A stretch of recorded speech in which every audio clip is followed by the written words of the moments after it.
live guy? We will be. Hell yeah.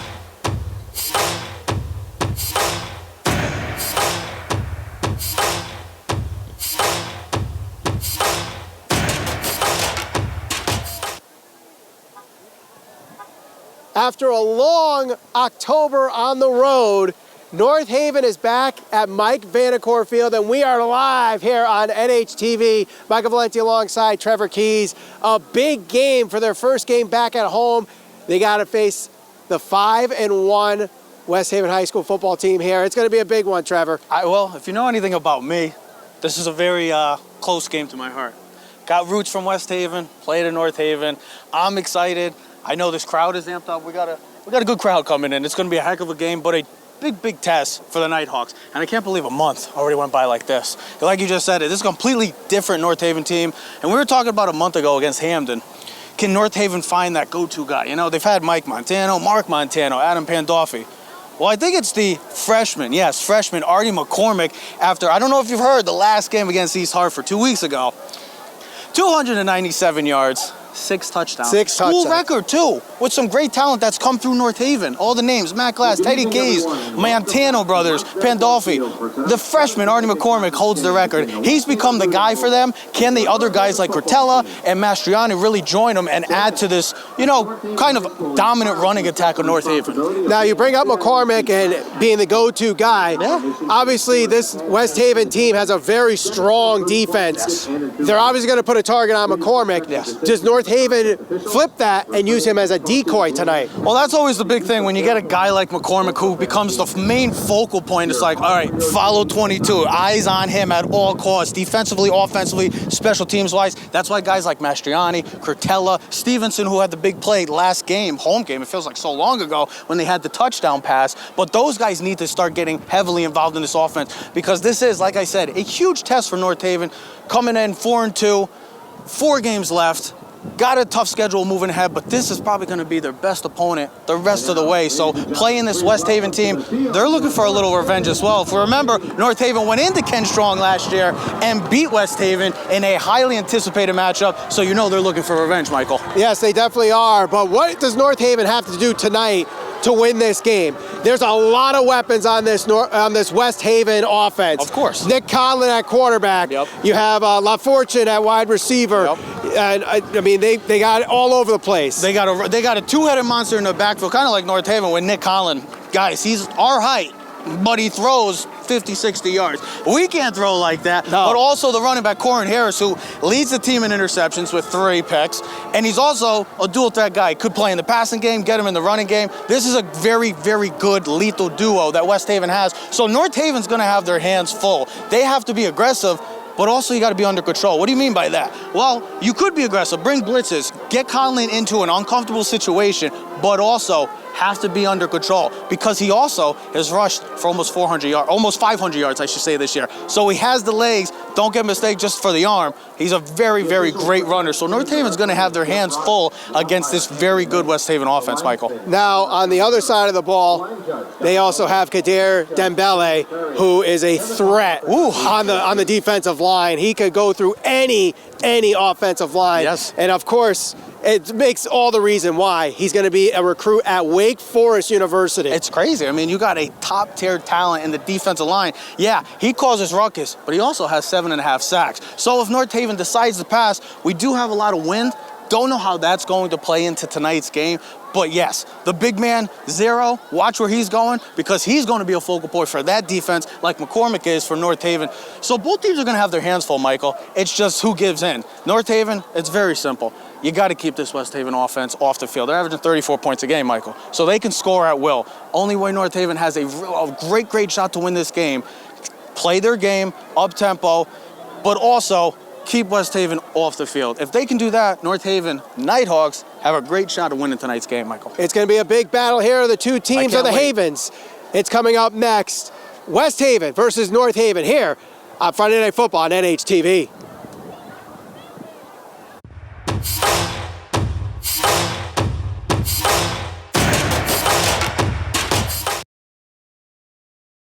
The Rotary Club Club of North Haven, where the business community comes together.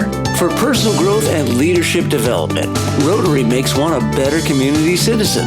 For more information, please visit nhrotary.org today. Arnold's Jewelers, the North Haven Diamond Center, 117 Washington Avenue in North Haven. Decades of experience and a deep commitment to the North Haven community. Visit us today at thearnoldsjewelers.net.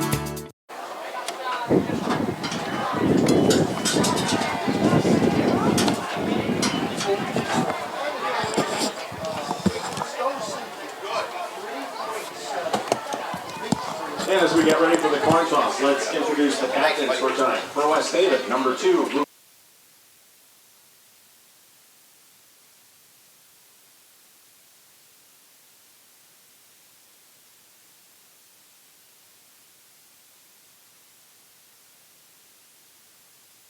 Tomorrow and number 59.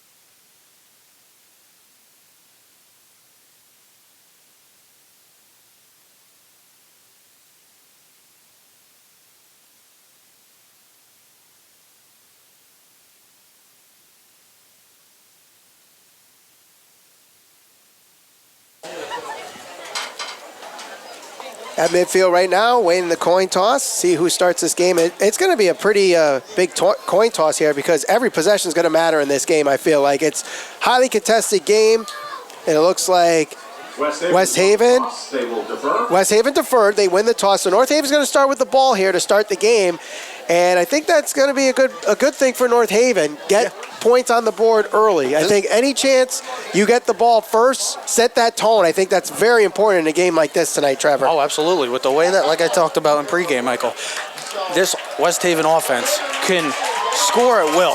Running the ball with Conlon, Corin Harris, or they can throw the ball with Conlon.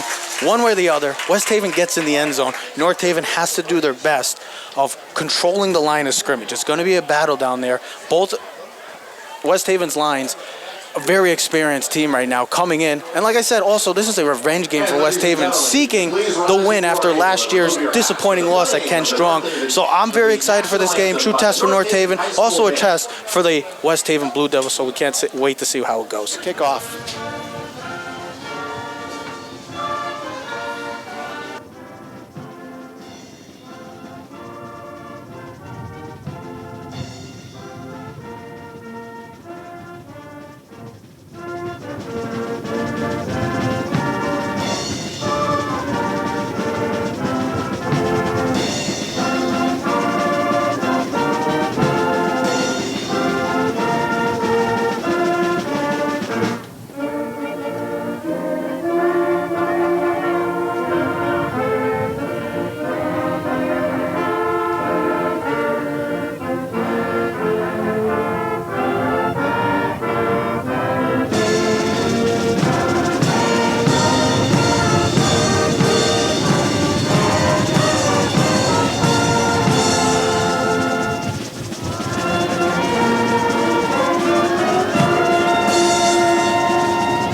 The national anthem has been played, the coin has been tossed, and we are ready to play here at Mike Vanacore Field. Again, Michael Valenti alongside Trevor Keys for a big game here as North Haven looks to improve their 4-2 record, their first game at home in over a month. I know. They had a very impressive month on the road, though, winning 3 out of their 4 games, and the one game they lost, a tough one at Notre Dame by 1 point, 21-20. I was there. It was a tough, heartbreaking loss. But yes, 4-2, feeling good, coming back home now. West Haven, tough opponent. North Haven, different team from a month ago. They've established who their guy is, who's going to be their go-to guy. But me and Michael were talking about the pregame. Do they use McCormick as a decoy because of how heavily involved he's of the emergence of Artie McCormick Jr., a freshman, just really taking it this offense by storm right now, and has done a heck of a job. He's averaging 130 yards per game on the ground this year. So Artie McCormick, I have nothing but to say other than, wow, a heck of a talent. He's been a heck of a talent for this Nighthawks team. Yes, it definitely is. And We'll see how this game goes. It's going to be a fun one between the Blue Devils and the Nighthawks. Good to be back, Mikey. Good to be back. Good to be back, buddy. I feel like it's opening day all over again. I know. Because of the long hiatus. I feel like I can't believe it was a month just like that, though. Yeah, we never really had a hiatus that long before. No. We've had maybe a week or two, but a full month that North Haven's been on the road. They must love that they're back at home. And I really am curious to see how this weather's going to play out because, yeah, it's beautiful, ladies and gentlemen. It's 70 degrees. I can't believe we're talking about 70-degree weather on November 1st, but it is also very windy. So how does that play into factor for both the Nighthawks and the Blue Devils, Michael? Should be, the wind is like in and out though. Like right now, it's not. It was a lot worse. I feel like when we were in here setting up. But the key word, we're also inside right now. We are inside. We're not out there. We're not. You want to go out there? That's true. It's actually not that bad. It's comfortable, Mike. I mean, think about it. I see. We're looking at one of our guys. He has a T-shirt on. We got people wearing shorts. It's like, well, what's going on here? Are we living in Florida right now? The taxes would say otherwise. Yeah. There we go. So we are ready for kickoff. North Haven will receive the ball first after West Haven deferred the coin toss. And it's a short kick, will be returned. Goes to the 30. Steven gets to the 30-yard line to start things off here. So North Haven will start at the 30-yard line.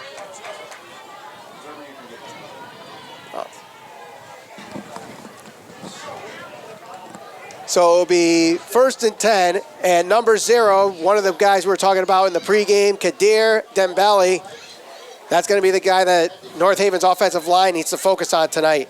Yeah, one of the big things coming into this year was the inexperienced offensive line for the Nighthawks. So they're going to have their hands full with this experienced defensive line of West Haven. Big boys down in front. Man in motion. High snap. And the handoff goes to the right side. Not much there. Looks like no gain on the play. No gain on the play. So nothing there for the first carry of the game for North Haven. Gonna have to do a little bit better than that. For North Haven. Artie McCormick comes in from the bench, number 22. That's the guy that North Haven has really taking it by storm, my man. He's really just take grasp of this offense. And Coach Agnella's got to love it because now you can just add another piece to this offense where there are some guys, Cortella, Mastriani, but then you get McCormick going, and now this offense could be lethal. Cortella gets the carry there and doesn't do much there, so McCormick uses the decoy as he goes out of the field. And it's going to be 3rd and long for North Haven. A situation you don't really see much with North Haven, 3rd and long situations. And this is the one situation where North Haven doesn't want to be a quick 3 and out, where they got to go on defense and play this high-octane offense of West Haven. So let's see if they can catch them off guard with a pass, maybe some misdirection, maybe a reverse. See what North Haven does on this, but it's a big play early on already in this game. Fakes a snap, Mastriani throws low and incomplete. Intended for Eggerling. Incomplete. So North Haven goes 3 and out on their first possession of this game. And now they have to play defense here to prevent West Haven to get on the board early. But I see what Coach Legnell is trying to do. Use McCormick. You saw him. He come in for one play, then he comes out. Kind of really using him as the decoy right now so they can use other weapons. But right now, it seems like West Haven, first drive, has got North Haven down on pat. We'll see how the rest of this game plays out, Mike. But McCormick, as of right now, looks to be a decoy. Low snap, mishandled. Punt is able to get off. And it's a good punt nonetheless. And lands at the 45-yard line. That's where it will be downed right there. So making something out of nothing on that punt, but good field position for West Haven to start their first possession of the game. And here's the key now with North Haven. Are they going to be aggressive? Is Coach Filardi going to be catching Conlon off guard, the experienced Nick Collins Sr., I should say, that's really taking this offense to a whole nother level. West Haven I'm speaking upon right now. But let's see if they bring any pressure. Are they going to be trying to be very aggressive and catch them off guard? Are they going to stay pat and conservative and kind of just play coverage throughout? We'll see what happens with this first drive. Quick handoff, finds a couple holes and a carry for 8 yards, but a flag is on the play. Let's see if it's going to come back for holding. as Coron Harris was the carrier on that play. And like I said, he's coming into this game almost at 500 yards, just like Conley. I mean, you got a deadly duo in that backfield, averaging, doing everything they want with their opponents. So North Haven is going to have their hands full, not just in the passing game, but most certainly in the running game as well for West Haven. Against the Blue Devils. So North Haven catches a break with the first penalty going to West Haven. So instead of a second and short, it's a 1st and 20 situation. So it's a 37-yard line. 1st and 18 is the call. Conlon looks to throw. High pass is complete. Trying to do a bubble screen there, but North Haven takes advantage of the high throw and gets him for only a few yards on the play. Taman Thompson with the reception. Now maybe that was just the ball came out a little high, or maybe the wind right there, but it looked like that ball was a little affected from Conlon. I was watching him in pregame. He was throwing 40, 50-yard darts. So I don't know, maybe the wind did play a factor in that. If he gets that on point with his receiver, maybe it could be a bigger play for West Haven. 2nd and 12. Just under 10 minutes to go here in this first quarter. Man in motion. And got a whistle here. Flag down. Looks like it's going to come back. Another penalty on West Haven. So North Haven getting a couple big breaks here early on in this game with two, not good penalties here for West Haven. Well, that's a big thing that happened in last year's game. West Haven has the talent. They have the skill to compete with anybody in the state, but it's also being disciplined in this game, and you can already see that you got two penalties that are affecting the West Haven offense early on. Conlon drops back, has pressure. The pass is complete. Ball's on the ground, but the Blue Devils jump on it at the 46-yard line. You got to see me back here, Mike. I feel like I'm a football player. I'm pointing. I'm going all over the place. Look, that's what you got to do, though. You pressure the quarterback. He has to get the ball off. But it was a great play call by West Haven right there, seeing the blitz and then making the quick throw for the screen. And a lucky break for West Haven, too. North Haven almost getting the ball back and possibly getting good field position. So a huge third down right now. So North Haven's holding their own. Got to watch for the quick pass as well. Quick bubble screen like they've been running their first two passes early on in this game. 3rd and 10 from the original line of scrimmage. Conlon drops back, has pressure again, throws this one to the first down marker, and it's complete. We did not have a guy downfield. There's another flag on the play as we see the replay here. It might be, with the referee throwing the flag in that situation, it looks like it's going to be either offense or defensive pass interference or holding on one of them. We'll see what happens. Illegal man downfield. So this is what I'm talking about with West Haven. They are so talented, but one of the big aspects or one of the big weaknesses of their team that I've heard throughout is that they are undisciplined at times, and you're seeing it right now, Michael, with 3 big early on penalties where that's a first down for West Haven, and they're moving the chains. Instead, it is now 3rd and long again, and they got to go back to the drawing boards. So instead of it being a 1st and 10, it's now 3rd and 15 after the illegal man downfield penalty. And from this first possession, West Haven, as you brought it out, talented team, but a lot of mental mistakes. You'd think it's the Yankees in the 5th inning right now. Please don't bring up that nightmare again. We can't go through with it. Conlon back to throw again, has pressure, rush out of the pocket, evades the sack, and he's going to the sideline. He's got the first down, a little extra to the 30, and gets out of bounds just shy of the 25-yard line. What a run there by Nick Conlon. And that's, hey, I want you to look at what I put in my key right there. Will North Haven be aggressive but also under control? That play right there is the perfect example right there. They bring the pressure. They got a great chance at Conlon to get the sack and get back on offense. Instead, they over-pursued. They call on out of control, and you see Conlon, like I said, he's on the verge of having 500 rushing yards, and he is so quick and elusive that the big play was just on display with his legs. Harris gets the carry, gets around the edge, and he's close to the first down marker, depending on where it's marked, just maybe shy, so 9.5 yards on that carry for Coron Harris. Gain of 9 on the play, so they'll bring a 2nd and 1. So just like that, just when you thought North Haven was going to take advantage of the penalties from West Haven, a big carry by Conlon, and then a 9-yard carry by Harris, and now they're in the red zone, or close to the red zone. Yeah, they can move the ball at will so quickly if they just could not shoot themselves in the foot. Conlon with the quick pass is complete, but no yardage after the catch there for Taven Thompson. And that's going to move the chains nonetheless. Gain of about maybe 2 on the play, but enough for the first down. Right now, it looks like North Haven's trying to get to Conley. He's almost there, but they're getting the ball out very quickly. Quick, precise throws right now early on from Conlon. Let's see if he probably tries to throw it over the top, make the big play that I saw in pregame where he was throwing bombs to his receivers. Right now, they're playing their game, though. 1st and 10 from the 14-yard line. Conlon hands this off, it goes to the right side, finds a hole, flag on the play. We got a flag. And dropped on the ground there. White cap. Artie McCormick with the tackle on the play. Let's see, it's another holding penalty against West Haven. That's number 4, Michael, where West Haven continues to just shoot themselves in the foot right there. I mean, nice solid run by Harris, but yet again, they continue to go backwards. 4th penalty of the game. I mean, and West Haven's really helping North Haven out because of the penalties right now. 4 penalties in the first 6 minutes, not even 6 minutes of this game right now. Back up to the 24-yard line. Maybe North Haven, someone on North Haven said rabbit to give them good luck with the... Did you say rabbit, Michael? I did, but it wasn't the first thing I said. Oh, what'd you say? I was talking to my wife. Another flag on the play. I was talking. You cracked me up. So another 5 yards against West Haven. So in the first quarter, 5 penalties.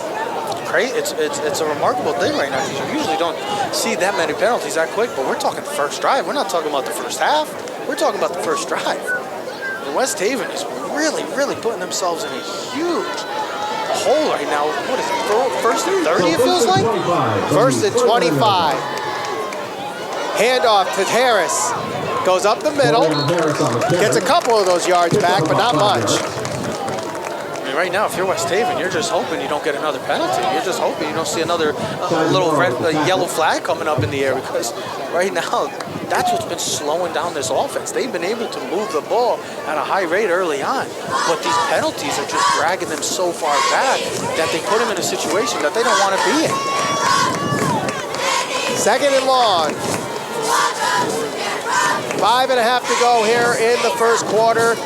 West Haven trying to get on the board despite, and he's going to get in the end zone for a touchdown. Corian Harris. Are there any flags on the play?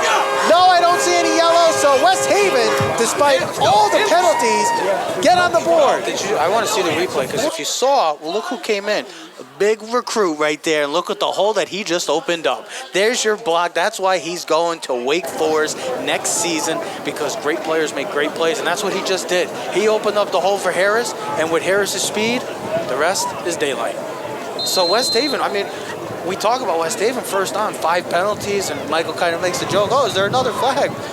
But West Haven just kind of just wipes it off, like, yeah, shrugs it off. Hey, don't worry, we'll just get back to offense and do our thing. And that's what just happened. Justin Chacon kicks it through the uprights and good. So West Haven gets on the board despite 5 penalties on the first drive of the game, and they lead 7-0. You're watching Friday Night Football on NHTV.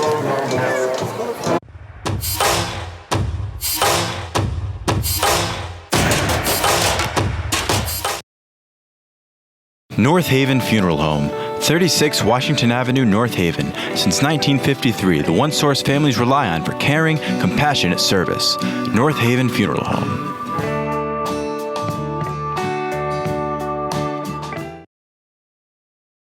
The Rotary Club of North Haven, where the business community comes together. For personal growth and leadership development, Rotary makes one a better community citizen. For more information, please visit nhrotary.org today. Corian Harris runs it from 24 yards out to give the Blue Devils a 7-0 lead here in the first quarter.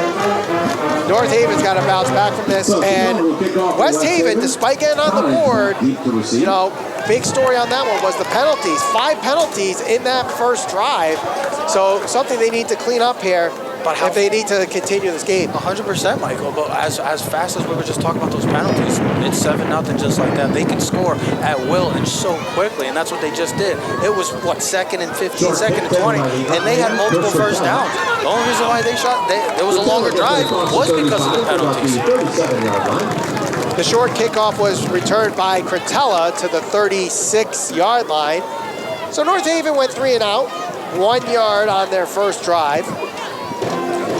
They used McCormick as a decoy on one of those plays, and 2 of those plays he wasn't even on the field, so we'll see if he's used. He's not on the field right now on first down from what I'm seeing here.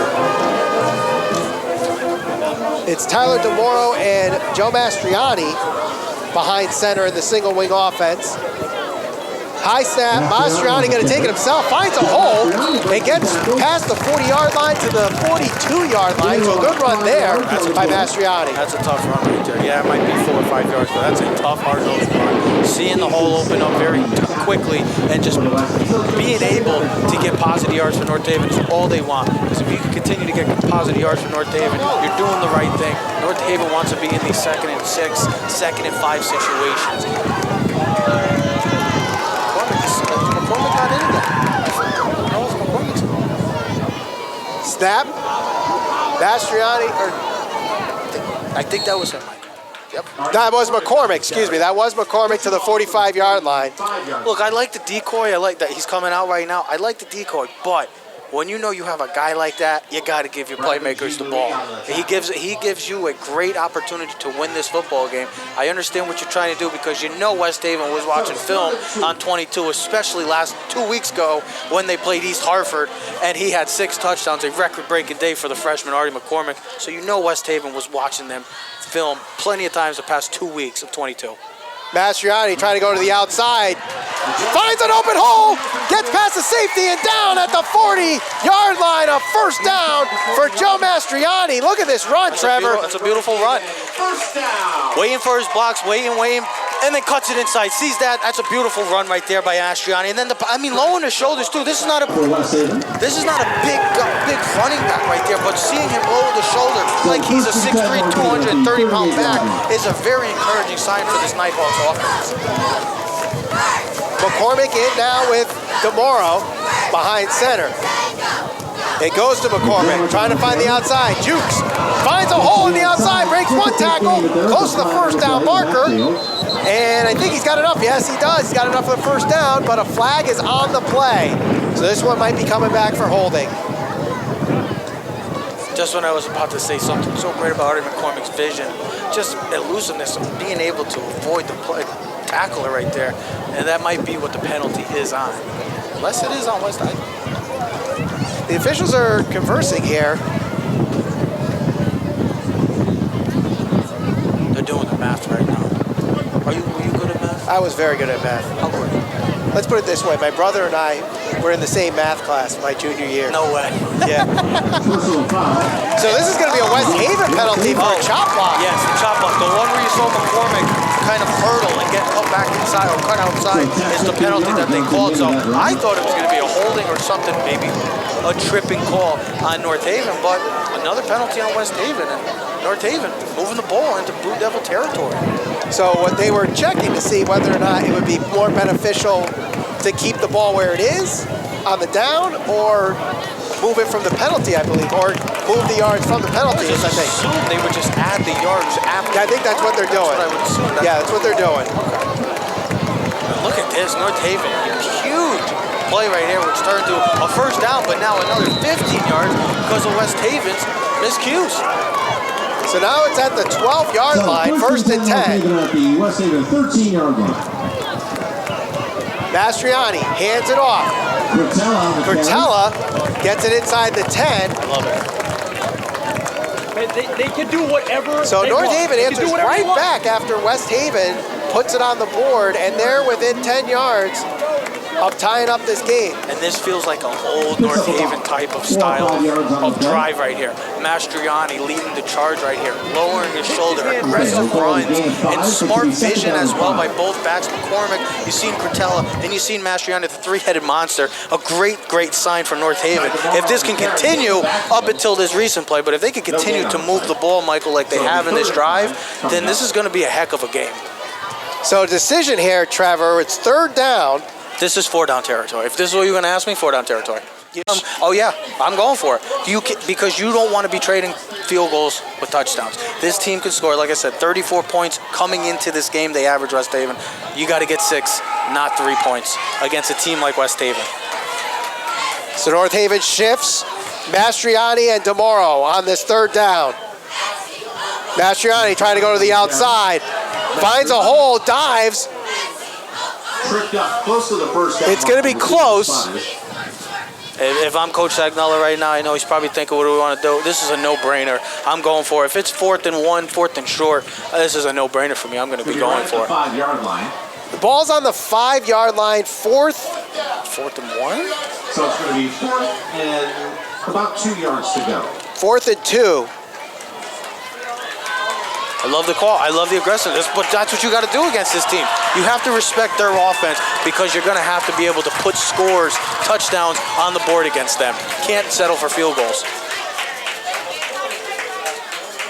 McCormick trying to get to the outside. He reaches out, and I think he got it. And we'll check the spot. It's going to be close. Unbelievable tackle. Let's go. They say he was short, so it's going to be a turnover on downs. We need a challenge. I want to throw a challenge.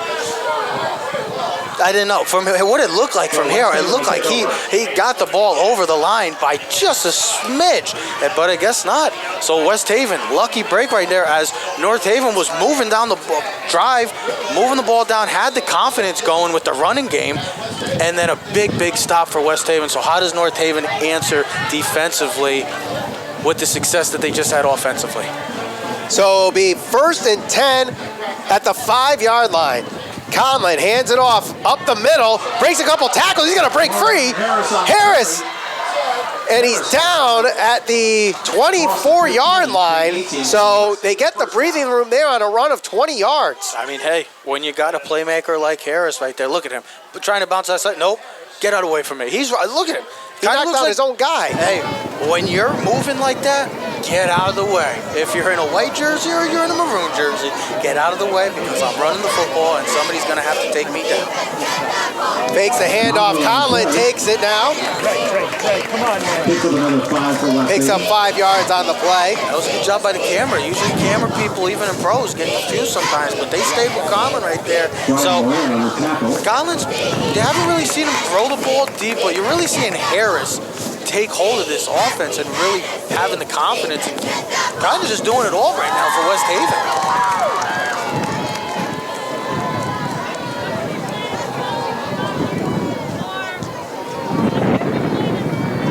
West Haven is huddling here.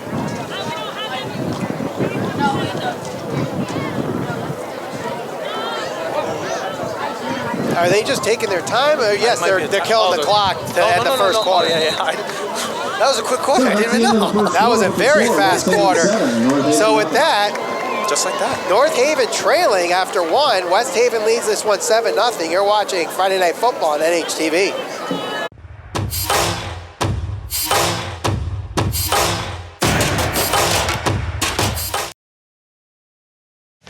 Arnold's Jewelers, the North Haven Diamond Center, 117 Washington Avenue in North Haven.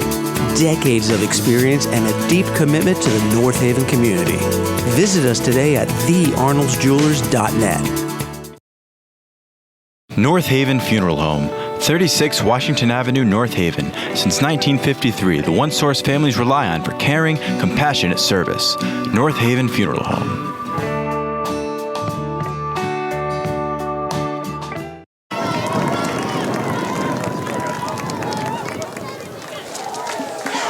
West Haven leads this one 7-0 as we start the second quarter. Michael Valenti alongside Trevor Keys, and despite what the scoreboard says, something that is just a surprising stat here That we just got. that we just got. West Haven committed 6 penalties in that first quarter, and they only had the ball once in that first quarter. One and only drive. One drive, 6 penalties for 50 yards, and they still managed to score a touchdown on that drive. Well, that's when you have that much of as an explosive offense as you can. That's what happens. Even if you're in a 3rd and 20, you're in a 2nd and 25. This team, it doesn't really faze them. They can move the ball at will so quickly with Conlon, with Harris, their receivers, their playmakers. They make it look easy. And as you saw on the first drive, yeah, they had 6 penalties. They're still up 7-0 though. Just like that. And they made a big stop at the Yes. end of that first quarter. North Haven was, pushing, but Artie McCormick just didn't reach enough to get that first down. And here we are with 3rd and 6. Ball at the 24-yard line. Conlon drops back, has pressure, finds an open hole, gets past as 2 defenders hit each other. Conlon still on the move, crosses midfield, jukes, and he's pushed out of bounds just shy of the 40-yard line. What a run there by the captain, Nick Conlon. And that's what he can do, my man. That's what he can do. Look at that. He doesn't see anything? Excuse me. I'm just going to have 2 of North Haven players tackle each other and just use his quickness out into space. Great blocking right there by West Haven. I mean, West Haven offensively, they're moving the ball out well. And Conlon's starting to really show off his legs and why he is a very explosive dual-threat quarterback in not just the SEC, but in the state of Connecticut. Now, you brought up in the pregame how North Haven needs to be aggressive but contain themselves. Yes. At what point do you say, all right, we're being a little too aggressive, we need to back up a little bit? Then they're just going to continue to run the football because that's what they're having the success right now. They've relied a couple times on the quick passing game, but it's really been Harris and Conlon just using their legs and making plays with their feet. That's really what it's come down to. And once again, Michael. Another penalty for West Haven, number 7 of the night. That one on an illegal procedure penalty. I believe what happened there was Kadir Dembele was shifting from the tight end position to the fullback position, but he must have been the tackle in that, according to the formation, and the official said, no, you can't do that. So moving it back 5 yards. It's crazy. You can just see, he just stands out from everybody else. He is a massive human being. And I heard he's even a better human being, which is great to know, too. Harris gets to the sideline, and no one is going to catch him. Touchdown, Blue Devils. And it's right now the Coron Harris for West Haven show as he makes a huge, he's just doing it all. It's a basic zone read, follows his block. They have the whole outside block, and then he just uses his speed, and goodbye. It's 6 for West Haven once again. So despite the fact that West Haven has committed 7 penalties for 55 yards, they are up by 2 scores. And in North Haven, in this situation, I hate to say this, in the second quarter, but their next drive is a must-score drive. It almost feels like it just because of the way they're moving the ball on this defense and how they're being able to score right now, where they're taking a page out of North Haven. But don't be surprised, ladies and gentlemen. I know North Haven might be able to run the ball, but West Haven also averages 200 yards per game coming into this game. So right now, the run game has been working big time for the Blue Devils. North Haven caught a break there with the mixed extra point. We'll take a quick break here. You're watching Friday Night Football on NHTV.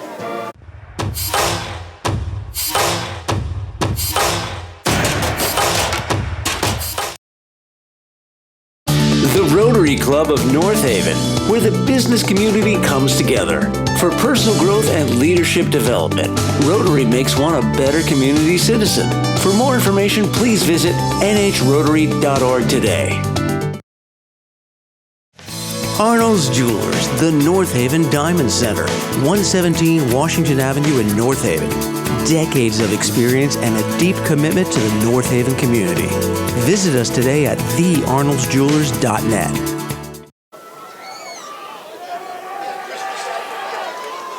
West Haven leads 13-0, 1 minute into the second quarter.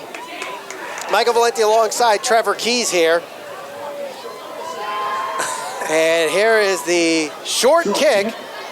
Bounces and will be returned just shy of the 30-yard line. Bouncing off a couple of defenders and dropped at the 36-yard line.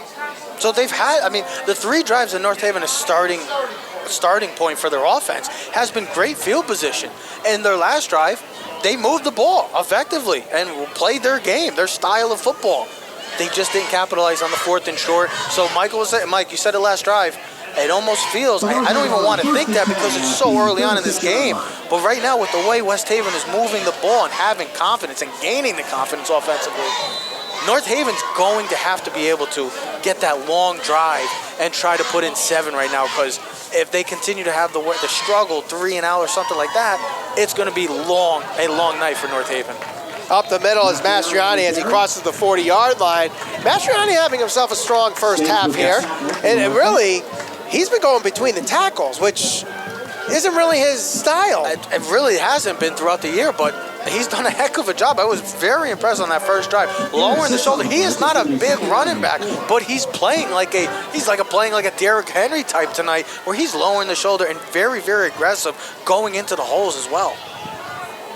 Shift happens. Artie McCormick comes into the game for North Haven. And he gets a snap, trying to go up the middle, crosses the 45. He's short of the first down marker, I think. Oh, no, they're giving him a lot more yardage.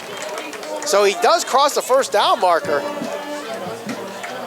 It looked like he was short from what I was seeing, but the officials saw it differently, and they're much closer than I am. So first down for North Haven. You need glasses or something? No.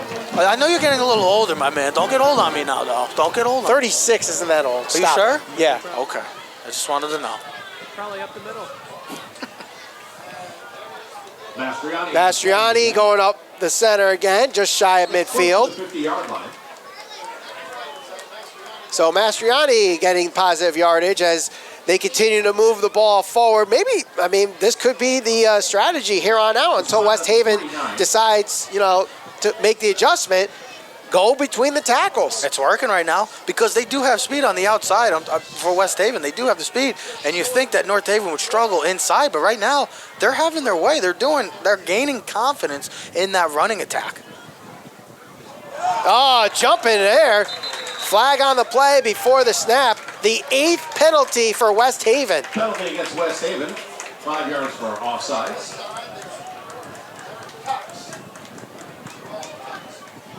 That's a big penalty too, because that now puts North Haven into West Haven territory. 5-yard penalty.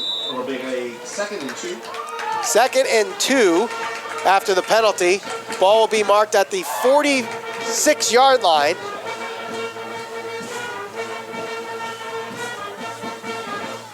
Handoff to Curtella, who tries to go up the middle, crosses the 45, and close to the first down marker. He might be just short. So again, they're going between the tackles. So it seems like if they can't go between the tackles, make sure West Haven commits a penalty. That's the strategy right now. Right now, because it feels like West Haven is becoming North Haven's ally, because they're helping them a lot with some of this yardage with the penalties. And North Haven, hey, they'll take it right now, 3rd and short instead of a possible 3rd and long because of the penalty.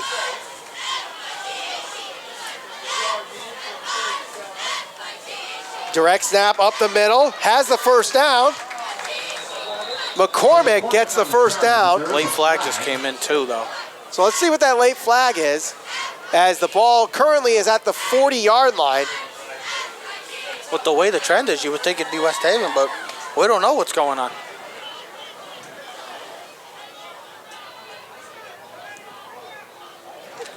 A face mask against West Haven. The 9th penalty against West Haven. Wow.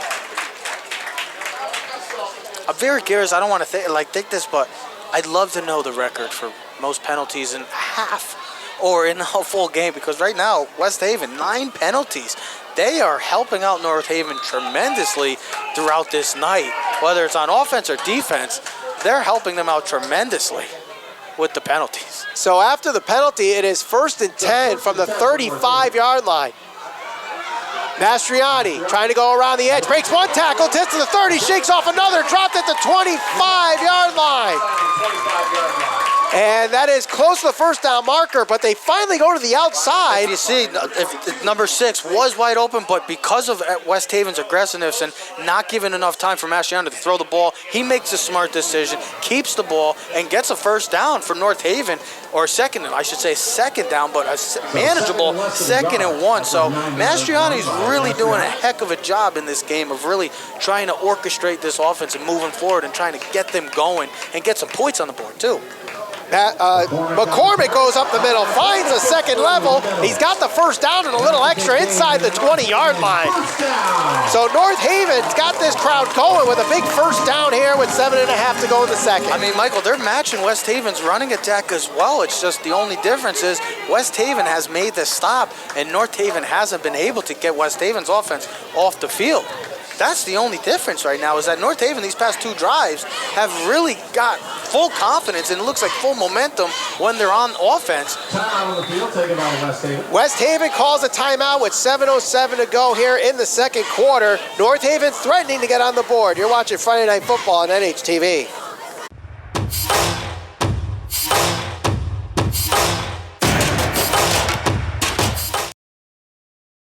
North Haven Funeral Home, 36 Washington Avenue, North Haven. Since 1953, the one source families rely on for caring, compassionate service. North Haven Funeral Home.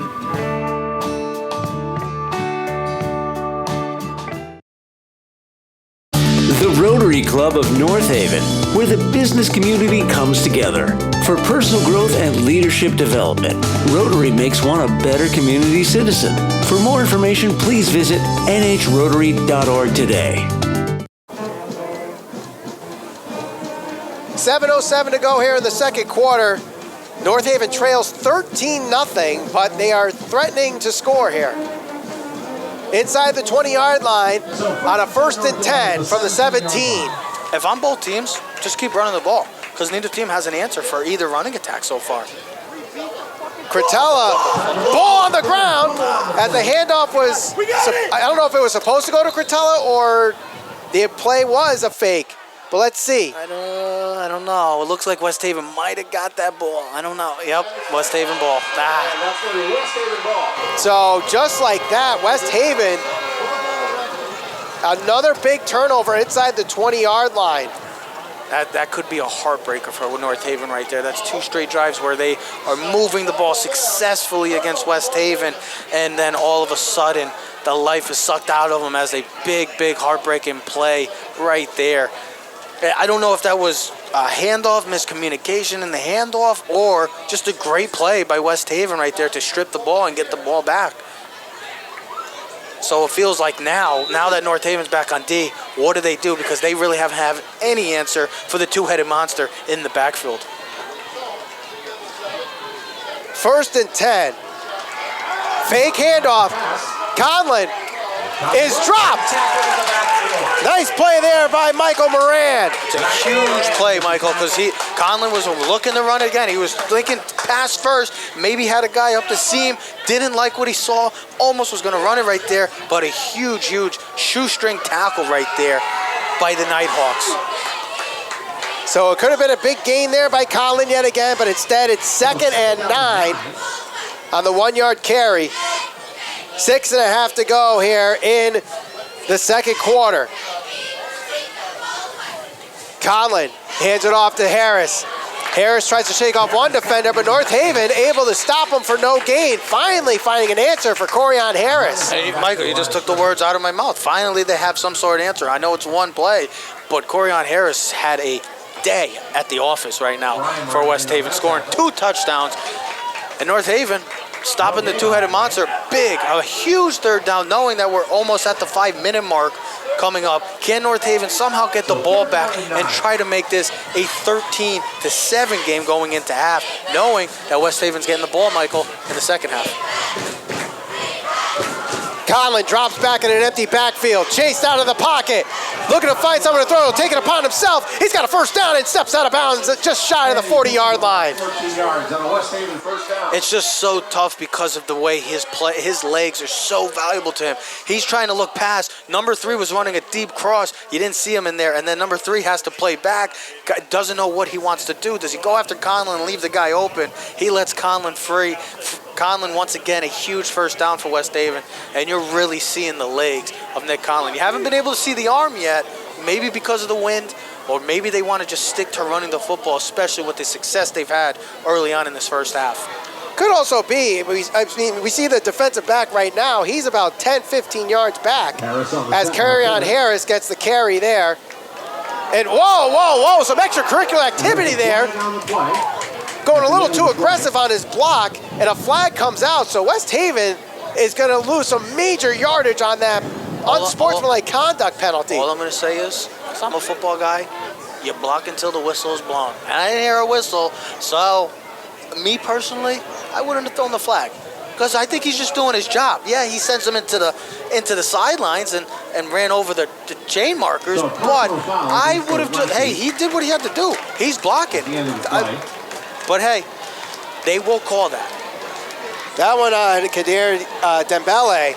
And it's almost like a man amongst boys, because you could just tell the difference from him or from everyone else. He's really setting a tone for this West Haven team offensively and defensively. Remember in this first drive when West Haven scored, the big play was set up. The touchdown by Corin Harris was set up because of the big guy pulverizing North Haven. So he's really made his mark in this game, Michael. And Coach Rich Boucher has some words for the official here, trying to figure out. Maybe he's saying what you said. He didn't hear no whistle. Hey, we're old school guys. So I didn't hear no whistle. I didn't hear a whistle. So he was just blocking until the whistle was blown. So I don't necessarily think it was a penalty. But yeah, Coach Boucher does not like to call. And honestly, in a sense, I do agree with him because of that he's only doing his job. It's first down. Does not like that penalty. So despite what Coach Boucher thinks, and what I think. And what you think, West Haven's going to be charged with their 10th penalty in this game. That must be over, 100 yards now? It's close if it's not there yet. But this has been, we got a second and long right now? What is it? I don't know where the marker is. Ball is at the 25-yard line. All right, so it's like a 1st and 20, but this hasn't really fazed West Haven because they've been in so many scenarios early on in this game, and they've been able to capitalize in every situation. Timeout on the field. So there's a timeout called. See what it is. Making sure we have the chains in the box correct. So right now the chains are set so that the first down will be at the 42-yard line. 22. Wow, 42. 40's over there. I'm talking about the first down marker. Oh, the first down marker. Not where the ball is. I was about to say, I'll go get you some glasses. 2nd and 17 from the 25-yard line. Harris gets a fake handoff, and Conlon takes it upon himself up the middle. He won't make it to the 30-yard line, so a 3rd and long for West Haven. So 5 minutes to go. Picks up about 5 If I'm North Haven, I'm almost playing a conservative type defense right here because since it is a 3rd and long, watch for a quick pass, a little halfback screen to Harris. He is capable of making a big play, has 112 yards receiving coming into this game. Or a bubble screen, jet sweep, something quick where you can get your players into space. So if North Haven, I'm almost trying to sit back and play coverage just the way this offense has been, especially in the passing game where they've been throwing the quick throws throughout this game. They do drop back. Conlon throws it deep up the middle. It is intercepted! What a play. Chris Cottage takes it away, and North Haven gets the ball with 4:20 to go. A much needed play right there for North Haven. Conlon looking from going towards the boundary and then coming to set his feet, thinking he could get this guy over the middle, and Cottage just staying at home, following Collins' eyes and making a heck of a play, and a much needed turnover for the North Haven Nighthawks, Michael. So it'll be 1st and 10 from the 46-yard line. North Haven has all 3 timeouts. West Haven starts the second half with the ball. Direct snap, trying to go up the middle. Gets a couple yards and drops just shy of midfield. It was Artie McCormick, the carrier on that play. Picks up 3 yards on the play. Mastriani comes in. Brandon Stevens, we haven't called his name much tonight. He comes in. I haven't really been talking about the passing game. Does North Haven try to catch them off guard with a quick pass? In this sense, you've only seen two throws, both. One of them was a run by Mastriani, one of them is incomplete. Can we see the passing game come into effect in this drive? Timeout called. We'll take a break here with 3:52 to go. You're watching Friday Night Football on NHTV.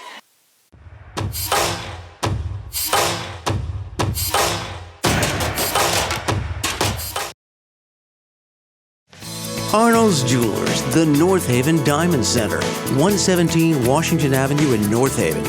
Decades of experience and a deep commitment to the North Haven community. Visit us today at thearnoldsjewelers.net. North Haven Funeral Home, 36 Washington Avenue, North Haven. Since 1953, the one source families rely on for caring, compassionate service. North Haven Funeral Home.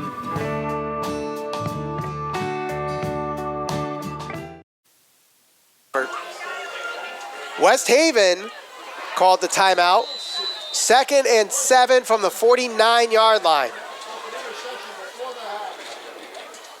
Direct snap, up the middle, cross midfield, still on his feet, dropped just shy of the 45-yard line, so 3rd and short for North Haven. And that's what it's been this first half, where West Haven has had the big runs by Conlon and Harris, and North Haven is just chipping away, grinding in the trenches right there with the 5-6 yard tough, hard-nosed runs.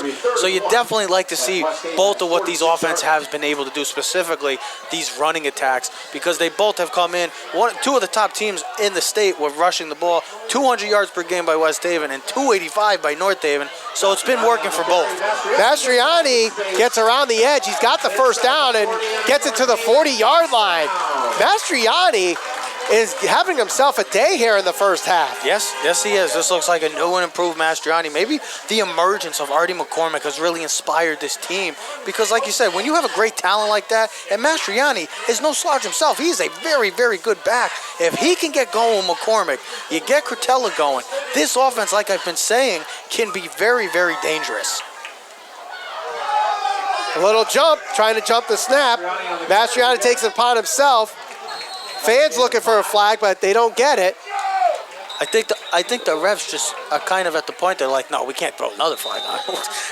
That's all West Haven's been doing tonight, is just jumping or getting flags on their defense and overall their team right now. So it's a good drive by North Haven. But we've seen the past two, Michael, where they've been able to continue to move on West Haven, but they haven't been able to capitalize on it.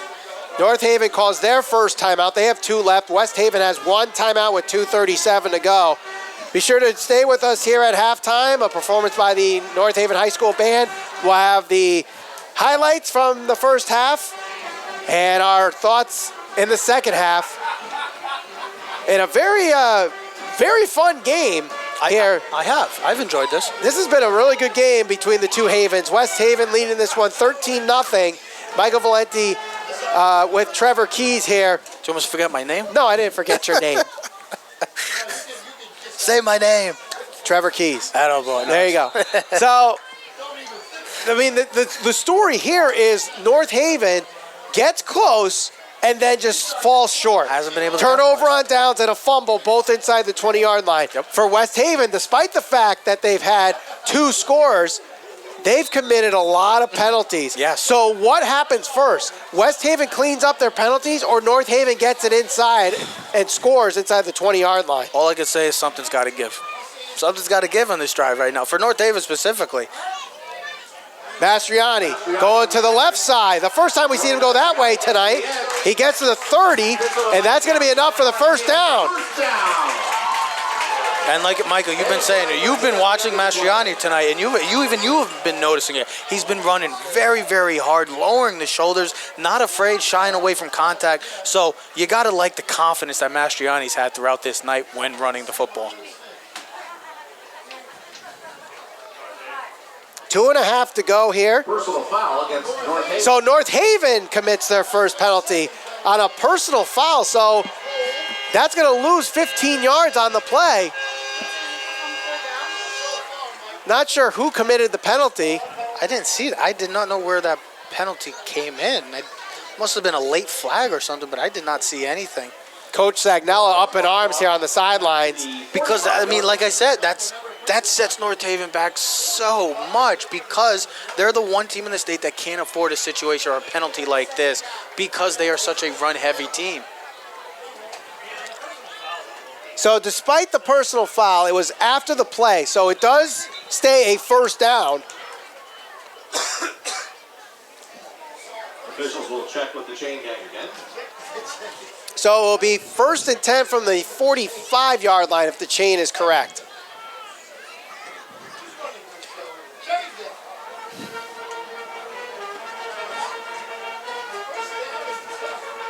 So that's a big penalty too, because they're, instead of being inside the 30-yard line, they're at the 45 due to that penalty. Clock continues to run. Mastriani drops back, looks to throw, throws to his left. It is incomplete. Sliding on the ground there was Brian Moran, the intended receiver. Oh, I love the play call. I love the play call right there. They try to catch him off guard with a pass. Looks like Mastriani's maybe trying to run. He fakes the run, just a little underthrown right there. But an unfortunate break for North Haven and a huge break for West Haven right there. Instead, it's now a 2nd and 10 again for North Haven. Do they go back to the pass or do they go back to the running? It will be McCormick. Spins off one tackle to the 40-yard line and dropped at the 39-yard line. Pick up of about 7 yards on it. 7 yards for the freshman on that carry. 3rd and 4, 2 minutes to go here. North Haven with 2 timeouts, West Haven with 1.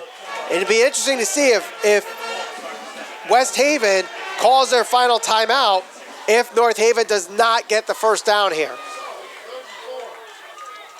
Mastriani takes it upon himself, finds a hole, got a first down, and he crosses the 30-yard line. A big first down for Mastriani. Do they start using their timeouts now with 2 left and 90 seconds to go? Oh, no, I don't think North Haven has to, but it looks like Coach Sags just flipped. He got a penalty. I think the ref just threw a penalty on Sagnella. Sagnella's not liking what's going on with these refs. He's very frustrated, and he's vocal. He's not known for being a vocal guy, so when you're seeing him using that emotion, that frustration, you know that something's going on right now with these refs.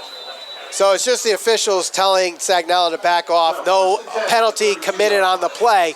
Clock continues to run with 1:25. Mastriani going to the outside again. Trying to get around the edge, he does. Still on his feet, he's pushed out of bounds. That will stop the clock. At the 11-yard line, a first down for Joe Mastriani. And I'm not going to lie, it looks like Mastriani is a man that is pissed off right now. He is running, look at him, just small guy, the linebacker, he's carrying him for about 10 yards right there. Mastriani looks like a man on a mission tonight running the football, and boy, oh boy, that's a scary thing for North Haven. McCormick gets the high snap, has an open hole, trying to shake off one defender, and he spin out of bounds. The clock will continue to run. He did not get out. So Sagnella will call a timeout here with 1:05 to go. North Haven will call a timeout. We'll take a quick break here. 1:05 to go. North Haven looking to score and get within a score. You're watching Friday Night Football on NHTV.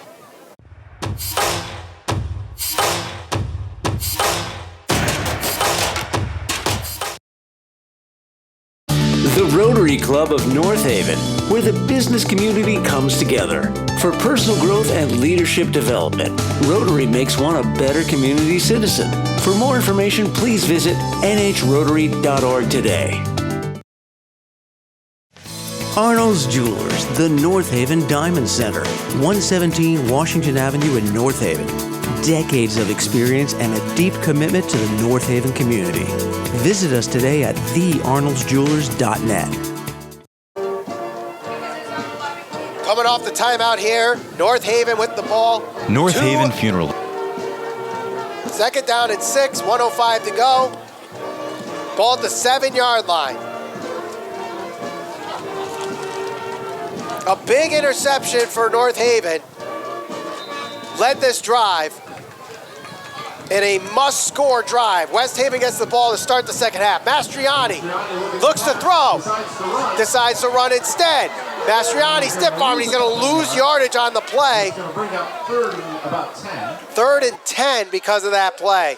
To be honest, I would have just stuck to the running game right there. I like what Coach Sagnello's tried to, looking for a pass, but West Haven had that answered from the start. And Demblay, the big man, once again, causing ruckus and just making an impact by not even just getting a sack, but just getting to the quarterback and making it hard for the offensive line and this offense to really get going.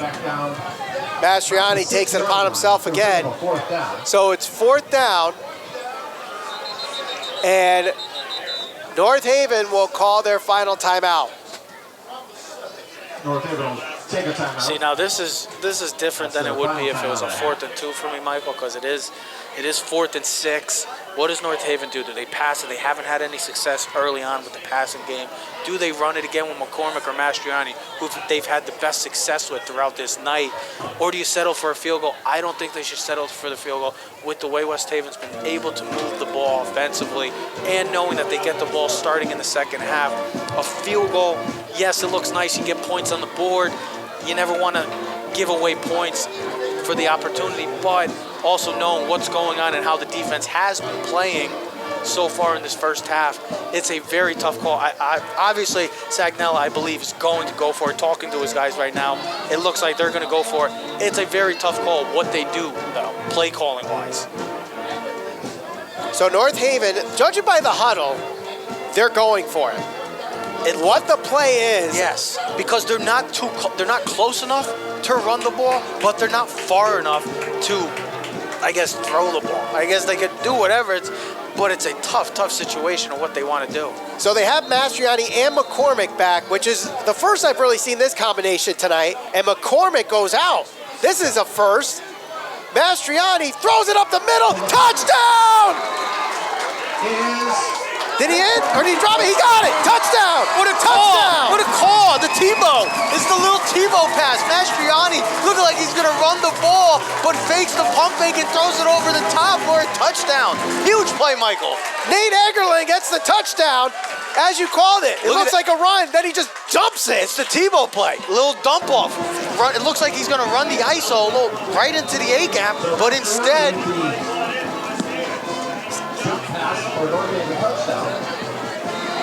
The kick is good. So North Haven gets this within one score with 20 seconds to go. Wow. A great way to end this first half. The creativity. I love it. Coach Sachs going for it on 4th down in a play like that. And that's a hell of a play. With the single wing offense. Yes.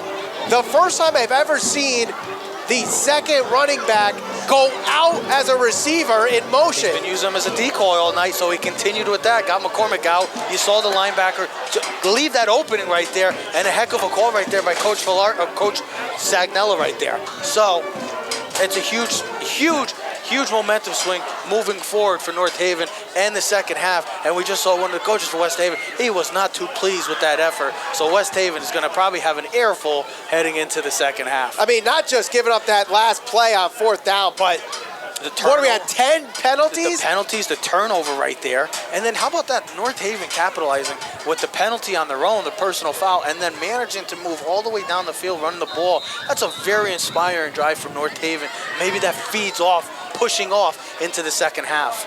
We'll see how they counter on this second half start. So it's a squib kick, angled, rolls, and it goes out of bounds. So this is going to be interesting because Conlon can throw the ball. They still got one timeout. And they have one timeout. So this half is far from over. With the way that Conlon can throw the ball and his legs as well, yes, I agree.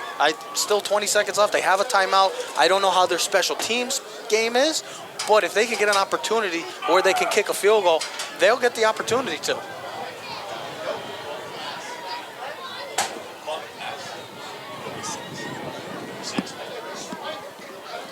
So we'll see if West Haven just takes a knee and calls it a half, or they try to I don't think. run a play or two. Well, it looks like with the way this offense is getting lined up, I would not be surprised if they go.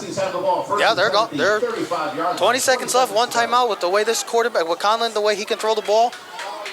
They go with 4 wide receivers, 3 on the far side. Conlon drops back, looks right, throws right, pass is complete, and he's going to step out of bounds shy of the first down marker. That will stop the clock without having to use the timeout at 14 seconds. And North Haven, if you're smart, you want to keep everything in bounds where they have to call timeout. You don't want to be giving up 10 yards off the receiver where he's catching a little quick out route where you just saw, and he's getting out of bounds, setting up for another play. Kind of like, I mean, don't be the Washington or the Chicago Bears and give up a free play and then a huge Hail Mary right there, right before. You saw what happened last Sunday. I'm just saying, play it smart. Keep everything in bounds if they can. Conlon throws this one deep to the right side, and it is. The pass looks like it is incomplete. Let's see. I think he called. I think that's a catch. No, it's incomplete. It's waved off. God, what is going on with this game? And a flag on the play at the end. On who? What's pandemonium going on? Did they call it? Wait, is it a pick? What? It is an incomplete pass is the call. Then they threw a flag after the play. I don't know if it's on a player, a coach. I don't know what just happened. The pass is incomplete. It's a sideline warning again. So this is twice, multiple times we've seen on both North Haven and West Haven tonight. A lot of emotion in this game. I'll say that. To say the least, there's a lot of emotion in this game. What a play here for both. Well, both. I mean, it looks like 23 has the ball at first, and then it looks like they drop it. So that was Chris Cottage who had the first interception that just missed that second interception. Conlon will throw it one last time. This one is a diving catch. No, incomplete. Intended for Thompson. Taman Thompson was the intended receiver. 1 second left on the clock. So now they go with the Hail Mary or the hook and ladder. Michael, this has been a wild first half. I don't think I've ever.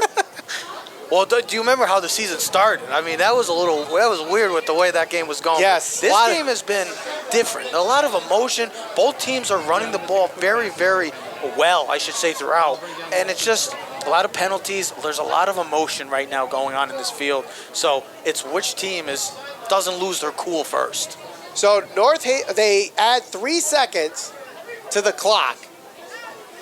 4th and 6 from the 40-yard line. He has a good arm. I don't know if he has that good arm. We're talking about almost a 60-yard bomb right now. That'd be something. That's asking for much from a high school senior. I wonder if it's still as windy as it was. It doesn't look. The flag's not moving, so it doesn't look like the wind is playing that much of a factor right now. But you might be right. Maybe they do something like a hook and ladder. It's the last play of the first half, so they might just do anything, something crazy. You never know. Or they may just run the ball. They could take it, and that could be scary as well because Harris has had great success so far in this first half. 4th and 6. 3 seconds to go in this second quarter. Conlon rolls, takes it upon himself. That will end the half. Crosses midfield, steps out of bounds. And a wild first half that saw penalties, scores, turnovers, big runs, and a lot of emotion. This game is far from over. Stay with us here for the first half as the North Haven High School band plays. We'll get our highlights and talk about the second half. You're watching Friday Night Football on NHTV.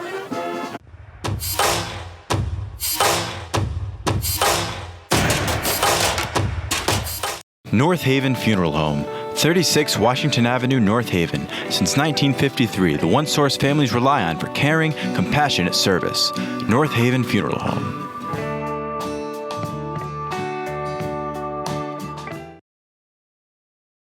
The Rotary Club of North Haven, where the business community comes together. For personal growth and leadership development, Rotary makes one a better community citizen. For more information, please visit nhrotary.org today.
Arnold's Jewelers, the North Haven Diamond Center, 117 Washington Avenue in North Haven.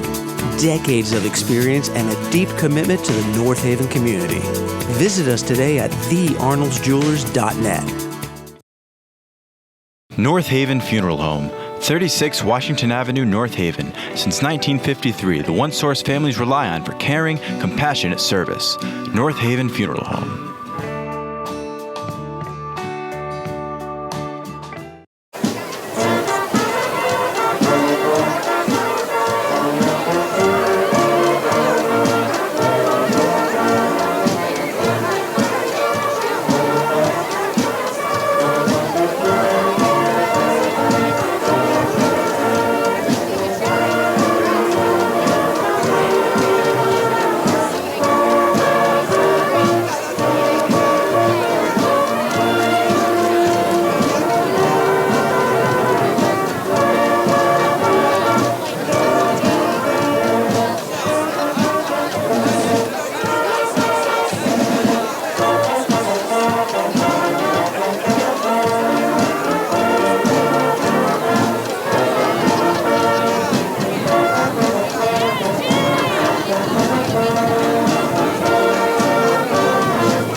Leads this one 13-7, and a big game for the Nighthawks here as they come into this game 4-2. Every game matters for these last 4 games, where you start talking about that postseason run, and right now they sit at that 7 seed, where if they can't pull the victory tonight, they're going to have to run the table just for a chance. And they got a tough road matchup later on this year against Fairfield Prep. But before we get way past that, we got to get through the second half. After trying to skip a whole nother month. We missed a whole month. Serious. Now he wants to skip a whole nother month. There was a lot of action going on in this first half. So let's talk about the highlights here from the first half. And we start with West Haven. This has kind of been the story here. Yes. As ball is caught, but goes on the ground, but able to recover here. Then you have Nick Conlon, who has been able to find some big runs as a quarterback, but really, Corian Harris has really found his way into the end zone here. The first touchdown right there. Then North Haven, they start finding their way to answer back here, and Joe Mastriani has really set the tone tonight for North Haven on one of many great runs here. But after a turnover on down, it goes the other way, and Corian Harris yet again throwing it, going through the tackles here. Conlon now, again, running through and having big runs after big runs. North Haven, for a while there, seemed like they couldn't have an answer for either Corian Harris or Nick Conlon. Corian Harris, here he is again, gets to the sideline and scores his second touchdown of the game. Right now, giving that 13-0 lead to West Haven. But hold on, there's more. Mastriani carrying this North Haven rushing attack right now with another run there. Led to a penalty, but they're able to bounce all the way back here, except Tyler DeMoro bounces it and goes the other way. Not able to score, interception, but Mastriani comes in, still going to the 10-yard line. Mastriani here, the touchdown that gave them a 13-7 half. Excuse me, I need to get some water. But Trevor, he can't even say anything. This is how great the game has been. He has no words for how this game has gone in the first half. It's been absolute pandemonium here at Mike Vandercourt Field with the flags. West Haven has, I still believe they have 10 flags right now, or is it 11? 10. It feels like it's a million right now with the way, it feels like every other play they've been throwing the flags. But all I can say is both of these teams came in, great ground attacks, and it's really been on full display. Corian Harris, Nick Conlon doing their thing for West Haven, and then Mastriani and Artie McCormick, Curtella, they're all starting to get involved. Both teams have great confidence right now in their running attacks. So it almost comes down to who wants to throw the ball. You would probably say that the big-time favorite goes favored to West Haven, but can North Haven, you already saw a little trickery at that in that 6-yard line to score their touchdown with a little Tebow fake pass, a little pump fake, and just to get it over. Can we see a little more of that in the second half? Right now it's 13-7. It feels like West Haven should be up a lot more, but they have shot themselves in the foot, and North Haven has had this bend don't break attitude for both offense and defensively. And right now, the first 20 minutes or first 24 minutes have been great, Michael. It's been a heck of a ball game. I'm excited to see how this next 24 minutes goes on at Mike Vandercourt Field. We're going to take a quick break. When we come back, our final thoughts of the first half and keys to the second half. You're watching Friday Night Football on NHTV.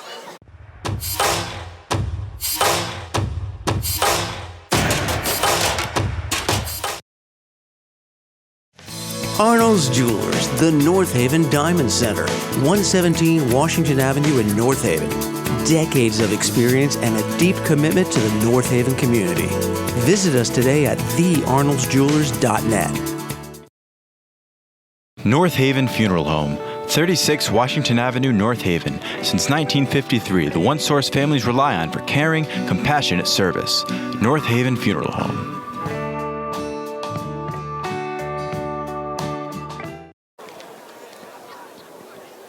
At the half, 13-7, you're watching Friday Night Football on NHTV. Michael Valenti alongside Trevor Keys.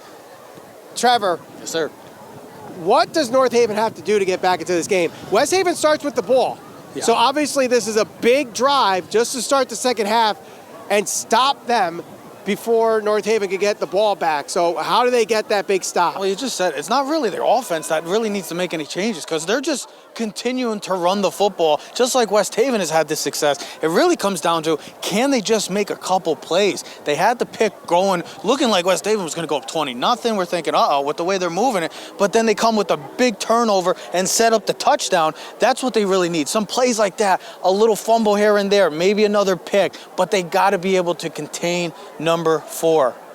That's the biggest thing because he is such a playmaker. I know he's their quarterback and he's their captain, he's their senior, he's their do-it-all guy, but you have to contain him. Whatever you do, you have to. One of my big things was be aggressive, but be under control also. And you've seen a lot of plays where North Haven has been aggressive. They've been able to get in the backfield, but Conlon has been able to just escape and have 30, 40-yard big runs for this team. So my big thing is stopping and slowing down number 4 for North Haven is a must. How do they do that? It seems easier said than done. You got to play smart. Know your assignments. Everybody has to do their own part, but just be smart. Don't over pursue. Don't over contain.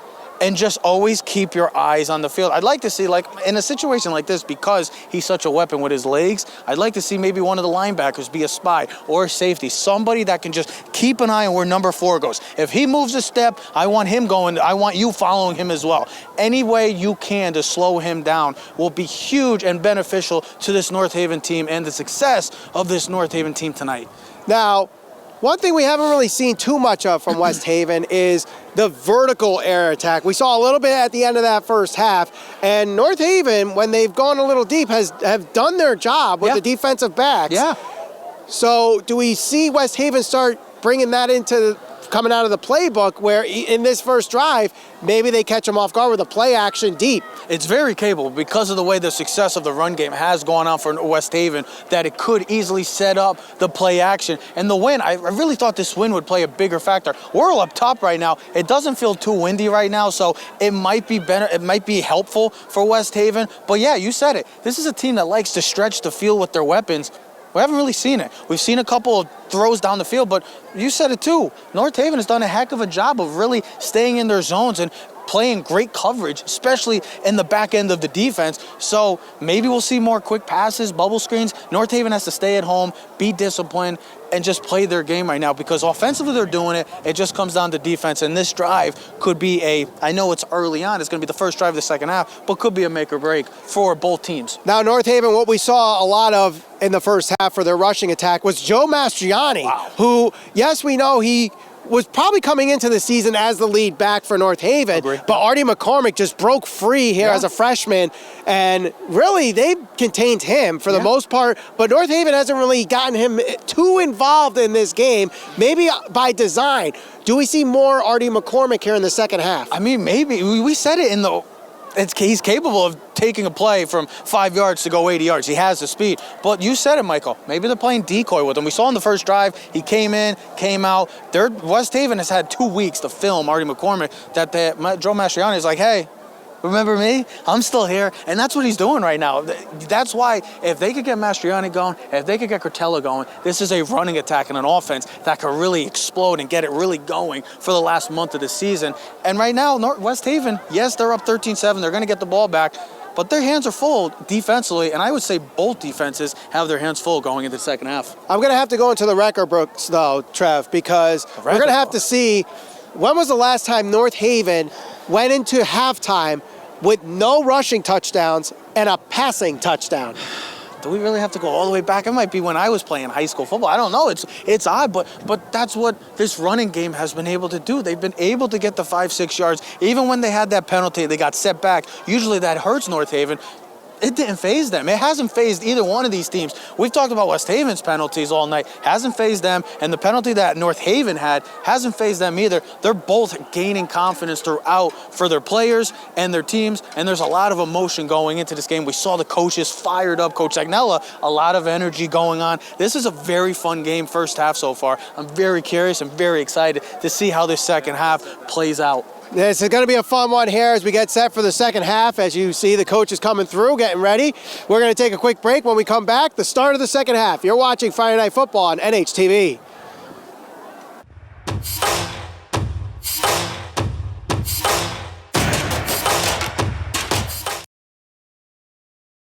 The Rotary Club of North Haven, where the business community comes together. For personal growth and leadership development, Rotary makes one a better community citizen. For more information, please visit nhrotary.org today. Arnold's Jewelers, the North Haven Diamond Center, 117 Washington Avenue in North Haven. Decades of experience and a deep commitment to the North Haven community. Visit us today at thearnoldsjewelers.net. We're getting set for the start of the third quarter. West Haven starts with the ball. You're watching Friday Night Football on NHTV. Michael Valenti alongside Trevor Keys. And it's an emotional first half. If you missed it, You missed a good one. it's going to be just as emotional, if not more, as we get closer to the final gun here at Mike Vanacore Field. And really a big game for both these teams when it comes to the final weeks of this season. North Haven, I mean, they had those 4 games on the road, and they had some tight games. Yes, they did. They go into Cheshire and win that one in overtime. They lose a tough one at Notre Dame.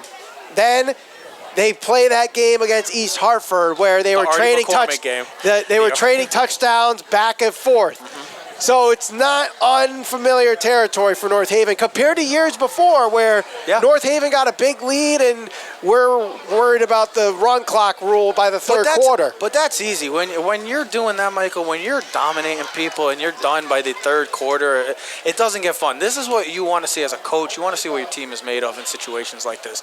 You're down 13-7 right now. You're playing tough, though. You're running the football at a great rate right now. You have confidence in the backfield. Your offensive line is moving them, which is a huge bright spot for this team because West Haven has a great line led by the big man down that's going to soon, Wake Forest.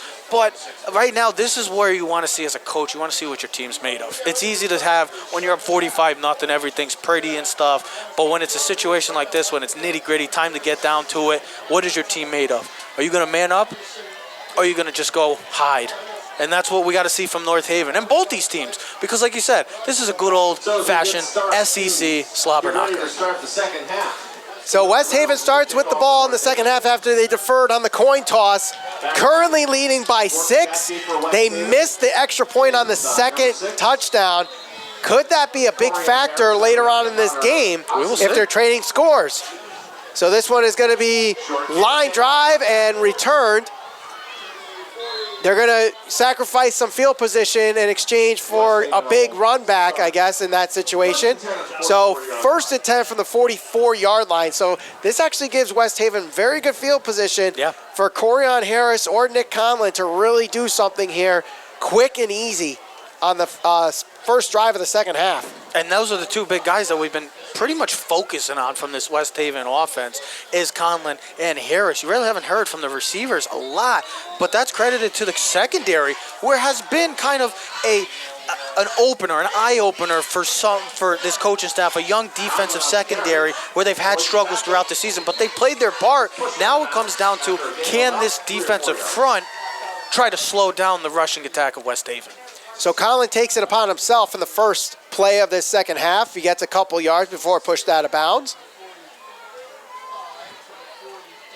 So they'll mark it at the 48-yard line. So gain of 3. Second down and 7. 2nd and 7. Clock will continue to run here. So we'll see what West Haven does. They already go with Conlon on the first play. They're in shotgun formation. 2 wide receivers on the near side, 2 on the far side. They will go to Harris, going between the tackles, crosses midfield. And then the rest of the Nighthawks there to stop him before he could get to the first down marker. But it's 3rd and manageable. And you've already seen it. The first 2 plays of West Haven's offense, number 4, number 6. That's what's been able to help them, give them this 13-7 lead. And they're going to continue to rely on those 2 guys right now. So maybe, I don't know if we're going to see a lot of passing tonight, Michael. Maybe not as much as we thought from this West Haven team. They average almost about 190 yards per game through the air. So very bit surprising that we haven't seen the playbook open up in the passing game. Conlon trying to go to the outside. He's got it, first down, trying to get to the sideline. He's going to be gone, and it's going to be a touchdown on 3 plays into this second half. And West Haven leads this one 19-7. Wow, they made that look very quick, very easy, very quick, and very fast. And that's what Conlon is. He's very fast and very quick. And you saw, and nobody outside. That was Painter from the start. You could just see the blocking. Harris didn't really have to do much on that, and he was gone, as Harris just did. Put up the deuces. He was Painter.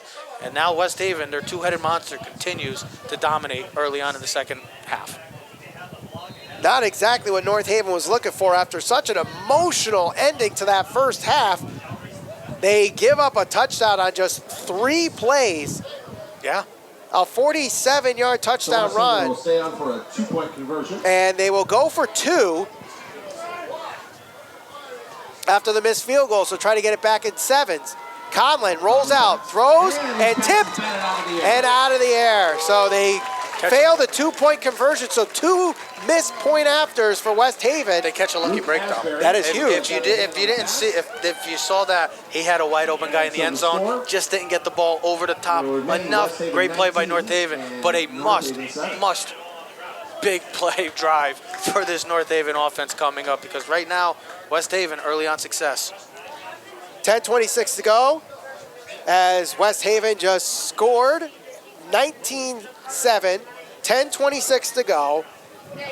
So North Haven, again, in a situation where it's a must-score drive. Yeah, it almost feels like it, because how easy West Haven just went right there, like we were talking about. The first half ended on so much emotion that North Haven kind of came out a little flat, it seemed like, in that first drive. Let's see what they could do offensively, because that's where it's been going. Their success has been all relied upon tonight is in that running game. So let's see if they can get better, good field position like they've had throughout the night. And a huge drive coming up for Coach Sags, Coach Riccadelli, and this Nighthawk offense. Chacon will kick off for the Westies.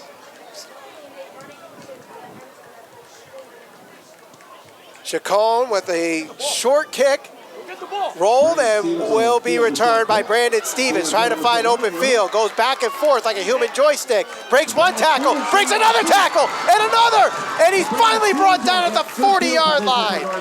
One more broken tackle, and I think he might have gotten to the end zone. Wow, look at that. We're thinking, no, don't come back. And then all of a sudden, he just, look, like you pretty much said, he's like a pinball machine. He's just going all over the place. And he finds just enough, but great play right there by West Haven special teams to avoid a possible touchdown. So maybe the fireworks are going to come back. North Haven is moving the ball. Again, they got great field position. Can they continue the success they had in the first half with the running game? Mastriani taking it upon himself between the tackles, pushing the line forward and just shy of midfield. And they're still moving, but they blow the play dead past midfield, so that's going to be a North Haven first down. So on second, third, and fourth effort, North Haven gets the first down. And that's a great sign right there. The offense coming in, helping your teammate too, pushing them, giving them more extra yard. And West Haven's not even set right now, so North Haven's going to try to go fast. First and 10. Mastriani gets to the second level, just shy of the 40-yard line. So a gain of about 8 on that play. So Mastriani continuing a strong first half with a couple big runs here in the second half. Hey, West Haven's relying on Harrison Conlon. North Haven's relying on Mastriani tonight, and he's doing his job. Mastriani tiptoes his way, trying to get through, but he's leveled by Harris on that play. Yeah, don't forget, Corian Harris. Yeah, he's a running back, but he also is a player. And he made a nice play right there, filling the hole and making a great play on Mastriani, who's had great success throughout the night on this West Haven defense. So Corian Harris, heck of a player so far for West Haven, leads the team in 3 interceptions, but you really don't have to worry that much about that passing game, because right now, if you're North Haven, I'm not considering passing the ball. You've had the great success with this running game, so why don't you continue that? It's Mastriani again. Or excuse me, that's McCormick this time. He's finally got open field to the 30, and he's dropped at the 25-yard line. Artie McCormick, we finally get a big run out of him. The freshman gets the first down. And don't forget about 22. That's the guy that's been running this offense to Painter for the past month, and he's been playing decoy tonight, but guess what? Like I said, don't forget about him. He still is a player, even when he's not on the field, and just his impact overall to this offense. You can see now he's not in, so how does West Haven handle it? You know that number 3 is going to be involved. It's been almost a tag team match right now. It's Harrison Conlon versus Mastriani McCormick of North Haven. Who's going to win the battle in the tag team match right now? Mastriani takes it that time and gets it inside the 20-yard line. Last time they started the first half inside the 20-yard line, it led to a turnover on How are downs. you trying to bring that into the air right now? It's storytelling. It's a beautiful, what are we in, wrestling right now? It's storytelling, cinema. Second and 5. Mastriani drops back, looks to throw, fakes off one tackle, and he's dropped at the 25-yard line.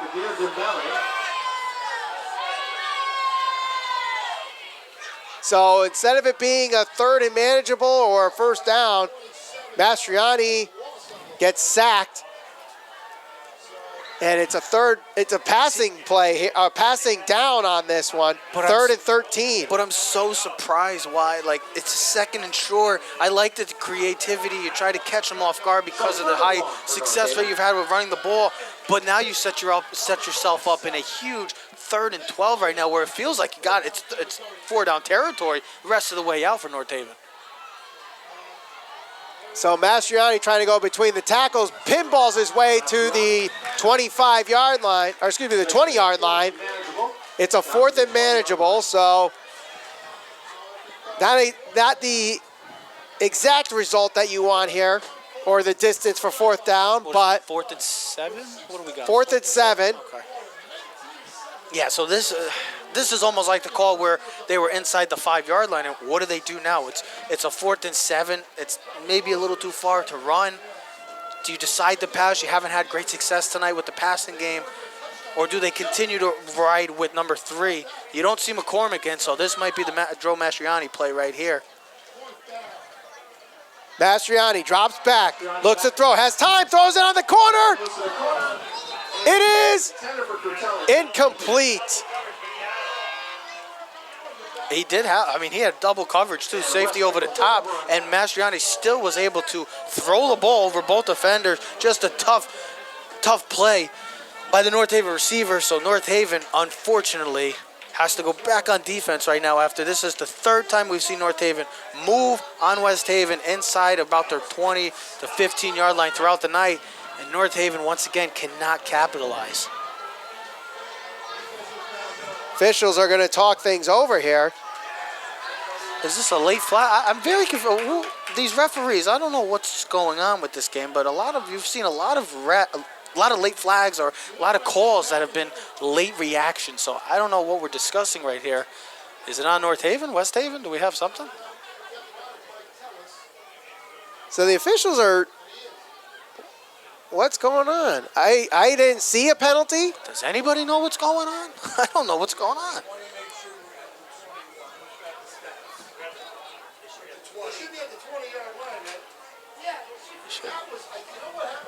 Even in the press box, Michael, we don't know what's going on up here. We're all confused. We got the coach asking what's going on. We don't know what's happening.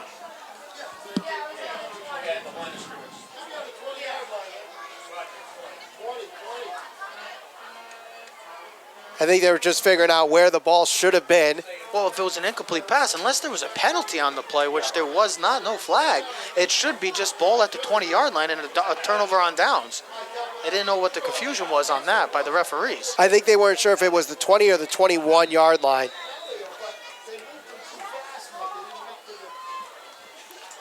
So quick pitch to Harris, gets to the outside and pushed out of bounds. Just short of the 30-yard line.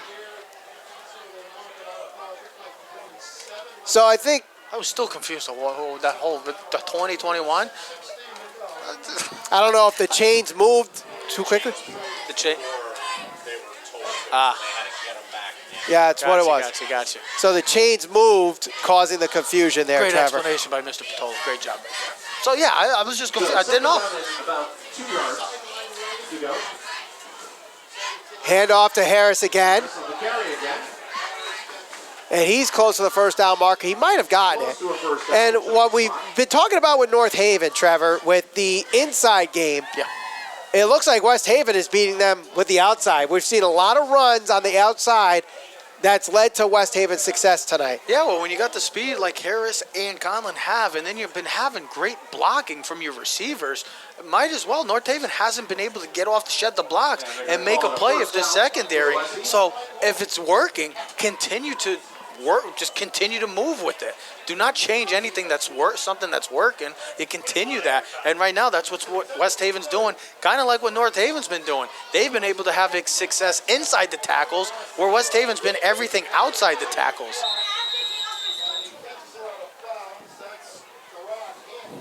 Karan Hannons with the reception.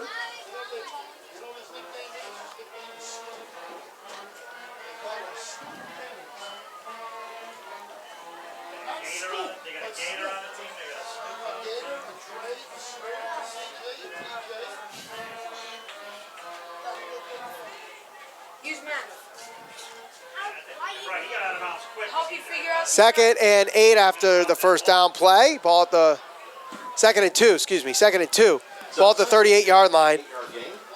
8-yard gain. Conlon going to take it himself. It's RPO. Goes to the outside.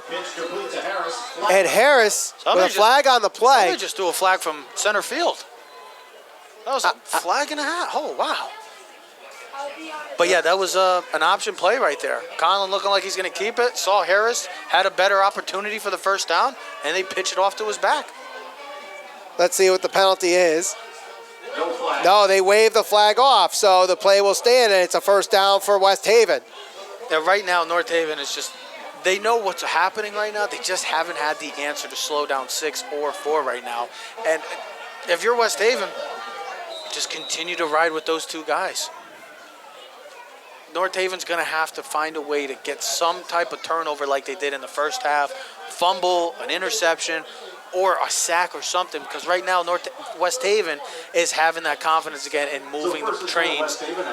Right. Colin drops back, throws, passes complete. He breaks a tackle to the sideline, stays in bounds, still on his feet, and finally falls at the 15-yard line. Tamarian LaFortune, we haven't called his name all night, and that was the name that we were saying was going to be a focal point tonight. Yeah. Finally getting the ball. And that's why he's a focal point. So a big pass and yards after the catch there, gets the ball on the 15-yard line, and if West Haven scores here, this is going to be a huge, very steep hill for North Haven to climb. But North Haven right now, when you look at the corners, they're playing such soft coverage right now that Conlon, being the quarterback that he is, which is a smart, accurate, and a quick decision maker as a quarterback, he's going to get the ball off quick because they're playing such soft coverage, and it's making it very easy for Conlon to throw the ball and get the ball to his receivers.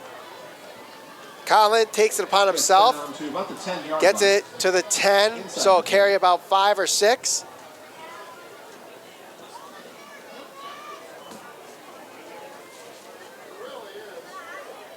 Four minutes to go here in the third quarter. West Haven leading this one 19-7.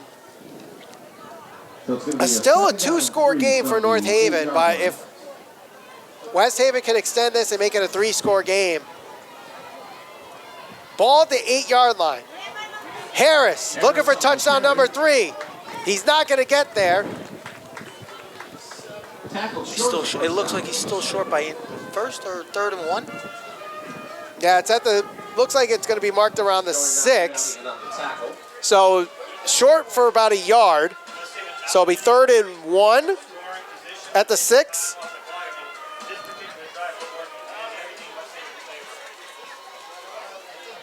Shotgun formation again. So 3rd down and about 2. Conlon going up the middle, and he will get the first down inside the 5-yard line.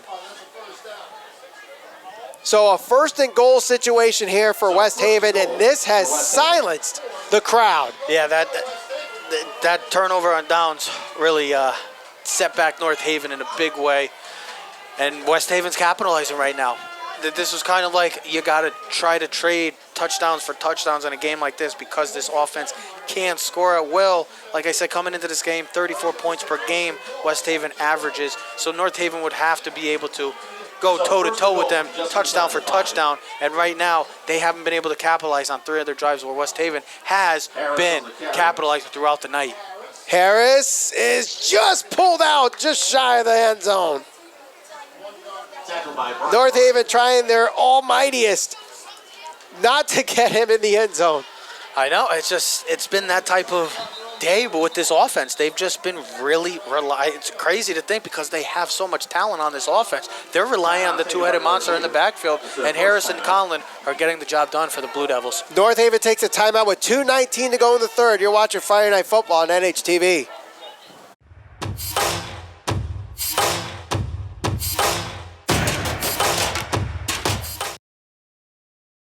North Haven Funeral Home, 36 Washington Avenue, North Haven. Since 1953, the one source families rely on for caring, compassionate service. North Haven Funeral Home.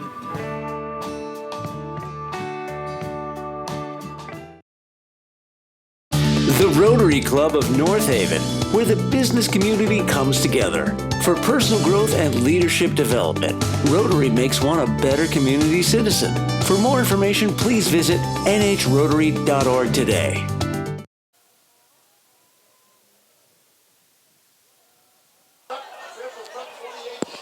Second and goal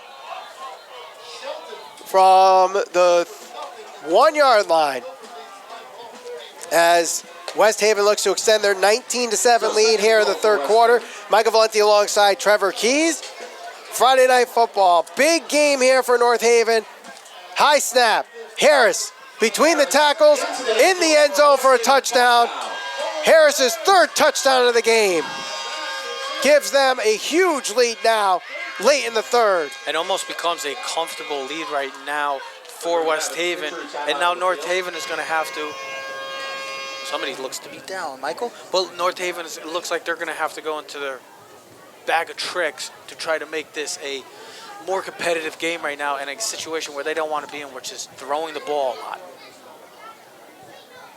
And we'll take an injury timeout here with 2:15 to go. You're watching Friday Night Football on NHTV.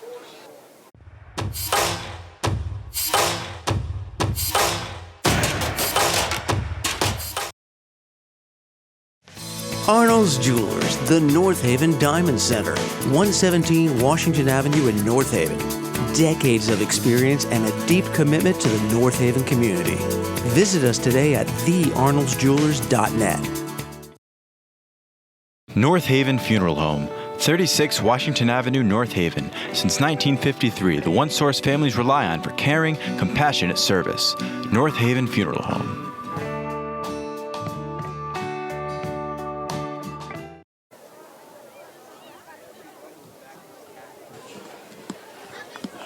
.2:15 to go here, waiting on the extra point as West Haven leads this one 25-7. I did not get a number yet on the injured player to see who that is down on the field. Might be cramps. I don't know if it might be a little cramp. It looks like he's just trying to get it stretched out right now. Yeah, I got it. I think it's also their big boy down there. He threw his helmet in aggravation. That's never good. If it is who I think it is, just judging by the size, that is Kader Dembele.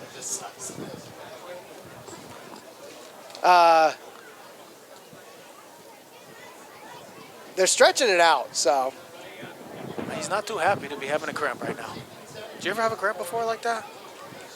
Not while playing football. Oh, you didn't play football? No. I was a baseball player. Oh, yeah? A wiffle ball player.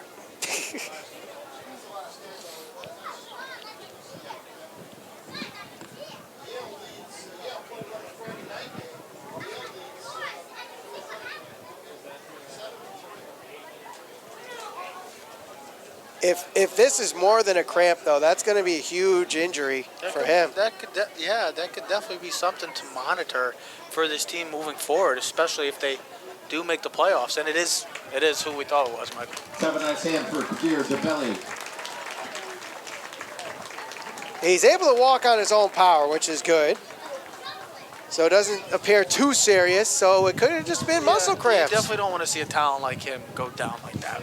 You definitely don't want to see that. For a bright future that the kid's going to have, you don't want to see anything drastically happen. So thankfully, it is just a cramp. So we now await the extra point, and they have the field goal unit out. Chacon on for the extra point try. Justin Chacon. Hold is good. Kick is off the upright and no good. So with 2:15 to go, West Haven leads 25-7. You're watching Friday Night Football on NHTV.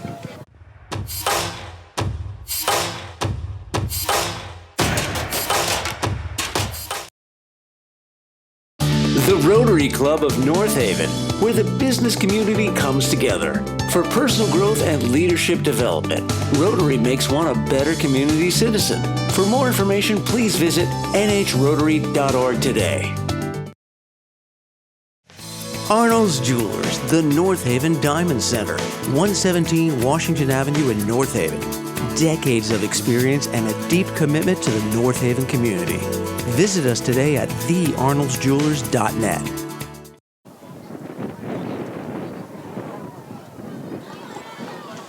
$25-7 after Corian Harris's third touchdown of the game. West Haven leading this one at Mike Vanacore Field. And what was a very loud and emotional first half has been a quiet second half for North Haven. Chacon kicks off. Bounced off, and Cretell will just down it there at the 22-yard line.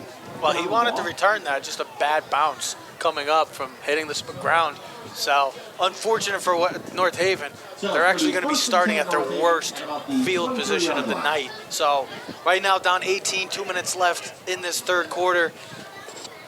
It almost feels like this is a do-or-die situation for North Haven where, what do we do here? Do we open the playbook up? Do we throw some tricks at them, creativity? What do we do? Misdirection, reverses, any way that we can get back into this game and in a quick fashion as well, because they are down 3 touchdowns right now.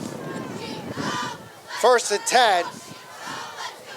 Mastriani hands it off and tricks our cameraman there. Cretella on the carry. It was Cretella that got the carry.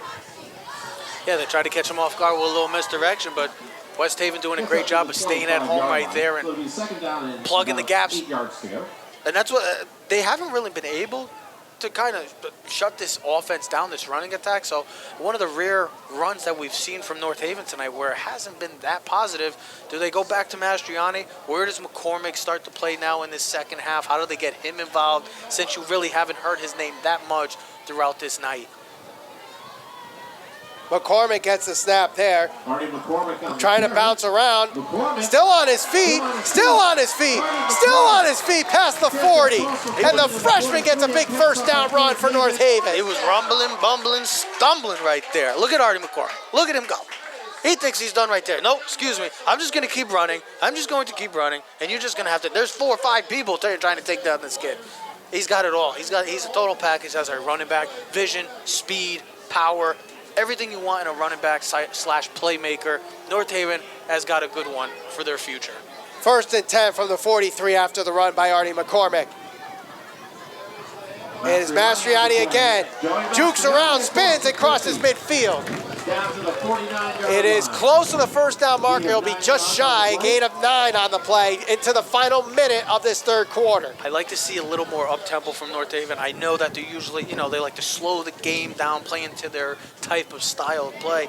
But with the way that it's playing out, you have to be a little more up-tempo, a little more no huddle, maybe quick, get the plays out as fast as they can because time is against them. And before the snap, flag on the play. Jumping early. Dembele, I believe, jumped a little early.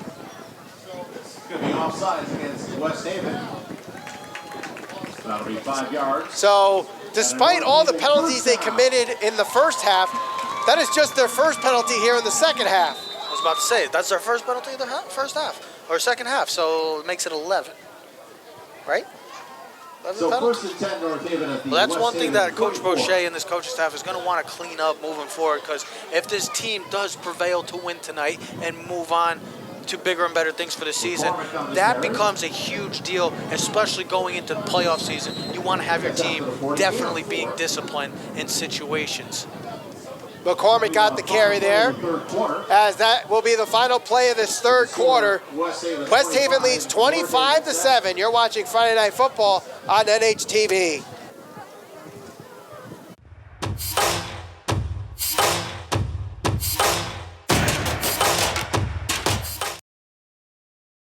North Haven Funeral Home, 36 Washington Avenue, North Haven. Since 1953, the one source families rely on for caring, compassionate service. North Haven Funeral Home.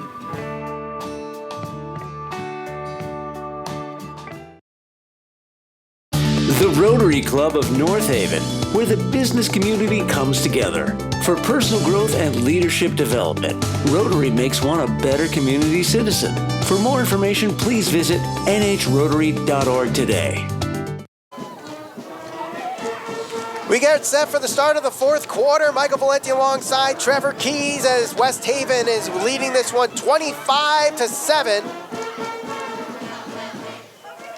West Haven with 2 touchdowns in that third quarter, extending their lead. North Haven, though, they're starting to run the ball a little bit. They're in West Haven territory here to start the fourth quarter. Mastriani to the 35, just shy of the first down marker, depending on where they spot it. I believe he will be short. So Mastriani continues his strong day here at Mike Vandecourt Field. Yeah. I mean, they've been feeding him the ball. Definitely, probably the most that I've seen since opening night against St. Joe's, where he's been the main focal point of this offense, and they've really been using McCormick tonight as their decoy, try to catch this defense off guard. And I give credit to Mastriani right now because he is running extremely tough. Even in a play like that where you're seeing him, he's not going down. You're having 2 to 3 guys trying to take him down. He's still standing. He's lowering his shoulder. He ain't the biggest guy out on that field, but he runs like a monster tonight, especially tonight. And that's something that you can hang your hat on if you're Joe Mastriani right now. And definitely this coaching staff I should also speak upon. So the chains move, 1st and 10. North Haven calls their second timeout with 11:11 to go here in the fourth. Taken by North Haven. That's We'll take a quick break here, 25-7. You're watching Friday Night Football on NHTV.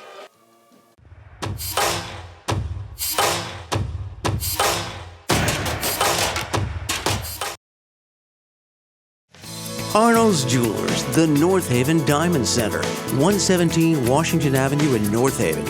Decades of experience and a deep commitment to the North Haven community. Visit us today at thearnoldsjewelers.net. North Haven Funeral Home, 36 Washington Avenue, North Haven. Since 1953, the one source families rely on for caring, compassionate service. North Haven Funeral Home.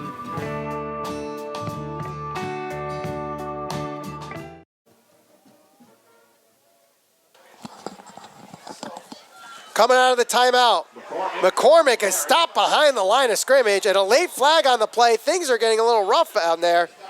Oh, we have a helmet down and a player down. Is that McCormick? It looks like to be McCormick. Oh, I think that is McCormick. Oh, that would not be. That's never good to see. I don't know how bad it can be. Hopefully, it's something quick that he be able to walk off in his own power. But I do not. While there's timeout, personal foul, face mask, West Haven. So West Haven commits the penalty. 12 penalties on the night for West Haven. A baker's dozen? No, that's 13. It is? Yes. That's how you know I just don't eat sweets. I don't even freaking know the. Or you failed math class? I wasn't that great at math. I got by. I'm here. I graduated college. I made it. Oh, that's not good. He can't even put power on his foot. That's never a good sign. Any football player knows if you can't really put any will or power on into your foot when you're walking. You know, Coach Sagnella is probably thinking that's the worst possible outcome you could have for North Haven, especially possibly moving forward. You're really hoping that's not a significant injury. Definitely have to monitor that moving forward. But when you're looking at him, as we watch him right now walk off the field, there's not a lot of power in that foot walk. He is hopping off the field. That is not a good look. Yeah, and it's never good because he's one of the better players in this state. I know he's a freshman, but this kid is one of the better players in the state this year. He's really taken this team by storm. And to see this right now, one of your focal points of your offense go down, that's never fun for any fan base or coaching staff to see. He deserves 100 pounds of Humble hot dogs, George Guerrero. This is what they posted on my page. So with the penalty, it is a first and goal at the 8-yard line. So there were personal fouls at the end of the play. So North Haven will have a first and goal at the 8-yard line. So we'll see what the injury is on McCormick. If we have any updates, we'll let you know. Mastriani on the carry. gets it inside the 5. And he gets down to about the 20-yard line. And despite the fact that North Haven is inside the 5-yard line, you could just sense the worry of the crowd from that Artie McCormick injury and how silent they are. Even the cheerleaders can't get this crowd going. But just in general, since this first half, it really feels like, as I can see, he's talking to Coach Filardi right now, so maybe it's a good sign. I don't know. We haven't seen any the tractor or whatever they come to pick him up. Hopefully nothing like that to that point, so definitely something like Michael said to monitor. So Mastriani is short of the goal line, so it'll be 3rd and goal. In 4 down territory, 4 down time. These refs are going to have their hands full for the next 10 minutes, I tell you that, because these guys are definitely getting chippy over there, especially, nobody likes to lose. There's always a winner and loser in football, and nobody likes to lose. So you might see a little chippiness from maybe both teams. I don't know. But these refs have had their handfuls tonight, and definitely a impressive day at the office. Especially if they see, one of their best players going down on injury. Yeah. Injuries happen in this game, but you have someone thinking the wrong thing, and it escalates. As Mastriani again trying to go between the tackles, and West Haven holds on. And I think at this point, West Haven probably knows what's going to happen now, because this is really the only play they've been running, and McCormick being out, it really seems like this is all they got right now. Yeah, they haven't really seen that misdirection play where they handed off to Cretella. Just something different, nothing where they scored their first touchdown, a little jump pass right there. Catch them off for something creativity like that, just a little pass like that. But right now, yeah, West Haven is standing strong. And it's another and a huge fourth down. And pretty much, Michael, this will be the game. If West Haven makes a stop here, you can all but pretty much maybe wrap this thing up in Mike Vandercourt Field. I know there's still 9 minutes left, but with the way it's going, this is the play of the game. 9:04 to go. West Haven calls a timeout. You're watching Friday Night Football on NHTV.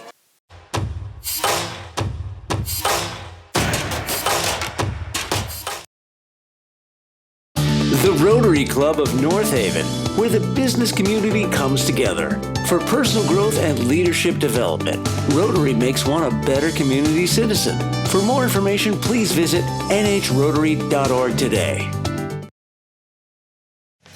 Arnold's Jewelers, the North Haven Diamond Center, 117 Washington Avenue in North Haven. Decades of experience and a deep commitment to the North Haven community. Visit us today at thearnoldsjewelers.net. 4th and goal for North Haven. Mastriani goes to the outside and he will be stopped. He did not get it. He did not get in. Looks like he got stopped at the 1-inch yard line right there. So that's twice that we've seen what North Haven get. But I believe this is actually the 4th time we've seen North Haven inside their own red zone and have not been able to capitalize, walking away with 0 points on all 4 of those. So tonight, if there's one thing, depending on how these results go, if there's one thing that North Haven can, there's positives from it, but the big thing is no capitalization on their offense inside the red zone. So, I mean, where West Haven committed the penalties is really their Achilles heel of the night. Yeah. The red zone offense really has hurt North Haven. I think 1 for 5 tonight in the red zone tonight. And look at it, Michael. Literally, it's on the inch yard line right now. I can't get any closer. And you just said it, 1 for 5 from inside their own red zone, and that's not going to ever get you any type of victory. It doesn't matter who you're playing. When you have a situation like that, 20% inside the red zone, doesn't shape up to be a good night for anybody. Timeout called by West Haven. That's their second. Just under 9 minutes to go here in the game. North Haven, at this point, you just got to stop the bleeding at this point. But the question is how? Yeah, you got to be aggressive. You got to try to go for the ball, strip it. If you're West Haven ball carriers, you got to hold on to that ball tight. Because right now in this situation, maybe they try to get a safety. Maybe get a safety, get the ball back quick, and maybe get back into it right now. But with the way West Haven's been moving the ball, running the ball, specifically this second half, we've seen a few pass plays, maybe 2 or 3, a handful of pass plays. But this second half, and throughout this entirety of the night, I should say, this has been the Harris-Conlin game right now. Now, you bring up the safety, which actually can make things interesting here because of the missed extra points from West Haven throughout the night. A safety actually makes this a 2-score game. That is true. Touchdowns and two two-point conversions ties this game. That is true. Good point. So Conlin goes to the outside, and he will get the first down just like that. That's your basic quarterback keeper right there, and that's a lot of what this offense. Oh, we got a holding though. We had a late holding on West Haven, I guess. So maybe that play will not count then, Michael. There's the Baker's dozen. We got it. We made it. That is a Baker's dozen. Glad that high school diploma is working out. Morgan Saber, Westbrook 6. Holding against West Haven.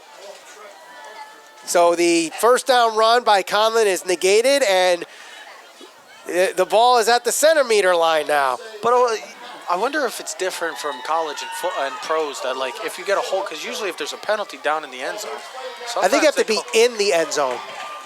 I think the penalty has to be committed in the end zone. I don't know if you saw the holding. I didn't see the holding. I didn't. It came out of nowhere, so there's another flag. I think this time North Haven jumped. No, I think, but the way it's West Haven again. Another penalty against West Haven. Illegal. So West Haven now at the millimeter line. I don't think you can get any closer. But, I mean, we just talked about this. If North Haven could just somehow get through the line and make a play on Harris or Conlin, because you know the ball's going to them. And Harris just runs through. Wow. That was a man's run right there. And he gets it close to the 10-yard line. I would love to see the replay of that run again if they could, because he just lowered his shoulder and he took that North Haven kid for a ride. That was Beckett Fuller on the tackle. Bring up a second down at about 2. 2nd and 2 on the carry by Corian Harris, excuse me.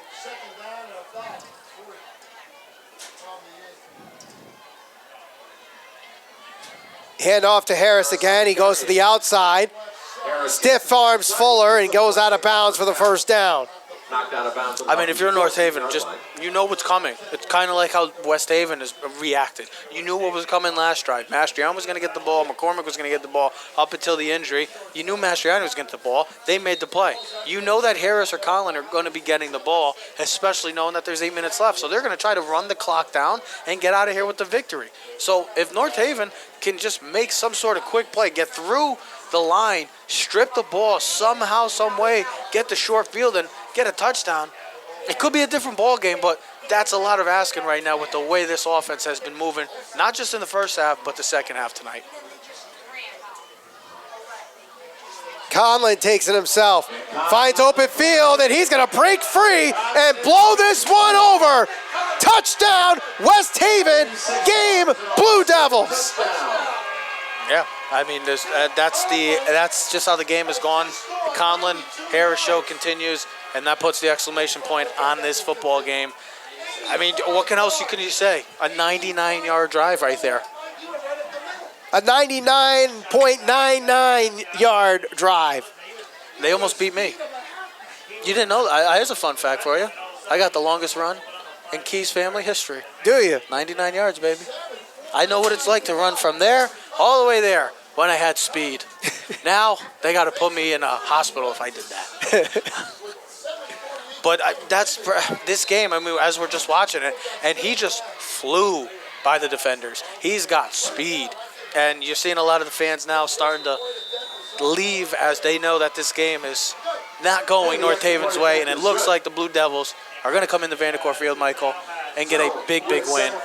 Avenging their loss from last year where North Haven stole it from them late. There ain't going to be no stolen hair. There ain't going to be no... This is a decisive victory for this Blue Devil team. And if you're looking at your two-headed monster in the backfield, I'm pretty sure this coaching staff will put that up against anybody in the state, because that is a deadly duo moving forward, and a duo that teams are going to have to prepare for throughout. Well, the next time we'll be here on NHTV for Friday Night Football will be next week. We don't have to wait all month. We don't have to wait another month. They'll be here against Xavier. Kickoff will be 7 o'clock, and you'll be able to watch that on NHTV as well as on our YouTube page. Then they go on the road at Fairfield Prep. And Prep, who we just heard, Prep won tonight 44-6. Wow. So Prep, that's going to be another tough game moving forward. And then you get the Thanksgiving game against Shelton, not Amity this year. yes, the change to Shelton this year, as the many changes that happened during the offseason, as this one will be returned by Brandon Stevens, and he's going to break free, crossing midfield to the 45, 40, to the 35, and steps out of bounds at the 33-yard line. So North Haven not quitting yet with 7:37 to go in this game. Look, it might say 32-7 right now, and you might be thinking, oh, West Haven had dominated North Haven. But really, this is how this game has been going. North Haven has had great field position throughout with the special teams. So credit to them throughout, too, of setting the offense up in a good situation, just like right now. But it's just ultimately come down to North Haven not being able to capitalize. Like Michael said, 1 for 5 in the red zone. I don't care who you play. That ain't going to get the job done, and you ain't going to get many victories on Friday nights with that type of execution. Critello on the misdirection handoff goes nowhere. I have not seen McCormick on the sideline to get any update on what he's doing. I don't know if he's left the bench since he was put there after getting the injury. I haven't been able to see him either. I thought I saw him standing up for a sec, talking to somebody not too long ago, but I do not know where he is as the cheerleaders block his view. High snap, handoff. Cretella finding some movement. And a good run there to the 25-yard line. Michael, you're going to look back at the stats tonight, and you're going to see rushing yards almost identical, possibly. I mean, maybe with the exception of that big touchdown run we just saw by Conlon. But it feels like both teams have just been able to really dominate both of these defensive lines, and that's a credit to both coaching staffs. It's just come down to West Haven has been able to capitalize, and they haven't really been in the red zone that much. No. A lot of their touchdowns have been big plays by Harris and Conlon, with the exception of that drive early on in the third, I believe it was in the third quarter. Third quarter, yeah. Other than that, they've had their big play. Their touchdowns have been big plays. And North Haven has been able to get through this defensive line and been able to move throughout the night. They just haven't been able to capitalize, and that's why it's 32-7 right now. We have an injury timeout with 6:19 to go. You're watching Friday Night Football on NHTV.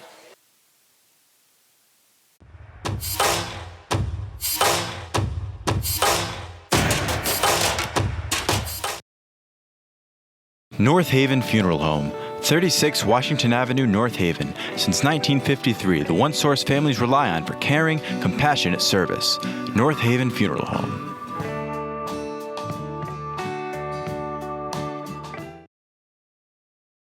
The Rotary Club of North Haven, where the business community comes together. For personal growth and leadership development, Rotary makes one a better community citizen. For more information, please visit nhrotary.org today.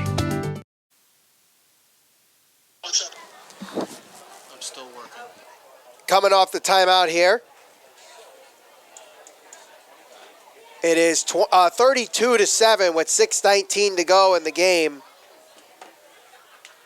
And I'm not sure. No, it is a Blue Devils player.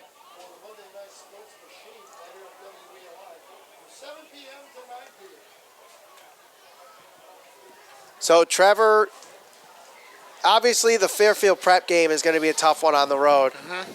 And looking at the schedule, Xavier and Shelton should be winnable games. So let's play hypothetical here. If they play the way they played tonight, offensively, they can do damage. They just have to capitalize, Mike. I didn't see, if I'm sitting here as a fan and I'm watching the game, I'm looking at the score, you're thinking, 32-7. Like I just said, West Haven probably dominated them. Not really. North Haven's been able to have success throughout this entire game. You've seen them move down the field. They're doing it right now. It's just more credit to West Haven's defense of shutting them down in the red zone and being able to get the ball back and give the ball to their offense. So that's a credit to the coaching staff. But I'm from North Haven. I know you're going to see the films. You're going to be ticked off because you're not going to come away with a victory. But offensively, you have to look at what your linemen did, how they held their own against this front of West Haven, and then running the ball with Mastriani and McCormick. And we definitely have to keep an eye on that McCormick injury because that can be monumental for this offense with the way he's emerged as such a star for this offense and around the state. That got to definitely monitor. But if you're North Haven, you're walking here like, hey, I know it didn't go our way tonight, guys, but there are positives offensively that we can move forward and saying, if we just get our together, we can make this work. Now, going into tonight, they were the 7th seed in the Class M tournament with 680 total points. Yeah. Now, behind them at 4-2 at 640 points is Watertown. And then outside of that, you got East Haven at 3-2. You have New London at 4-3, Ram at 3-3, and Quinnebog Valley at 4-3. So a lot of teams in the mix here. Even with North Haven losing, it becomes now every game has to be a win. The best thing is to just keep winning. Just win. That's all you can do. Play your game, play your style of football, and just play and just win. That's all you have. That's the only information, and that's the only message I would be able to send if I was a coach. Just got to go play your game, win, and that's it. And everything will take care of itself. So we'll call a 3rd and a long 5. 3rd and 5 for North Haven. It will be Mastriani and Romano. Mastriani trying to find his lead blocker. Sneaks through the 15-yard line. It's going to be short of the first It's down. short of the first down, so it'll be 4th and short.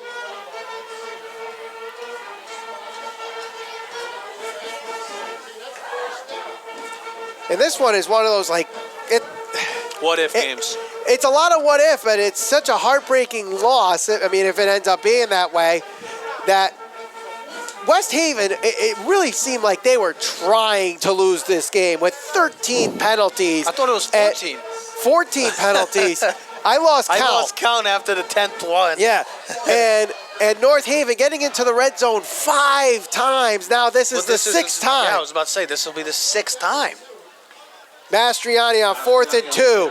Mastriani looks to throw into the end zone into coverage, and this one will be bounced around and drop incomplete. So another turnover on downs. So for the 6th time, North Haven gets into the red zone, and they fail to get in 5 of those 6 times. It's definitely discouraging to see, but also something that you can, in a way, kind of feed off of, because look, West Haven is a good football team. They got talent all over. They got college star type college players, as you can see. The big guy, number 0, going to Wake Forest.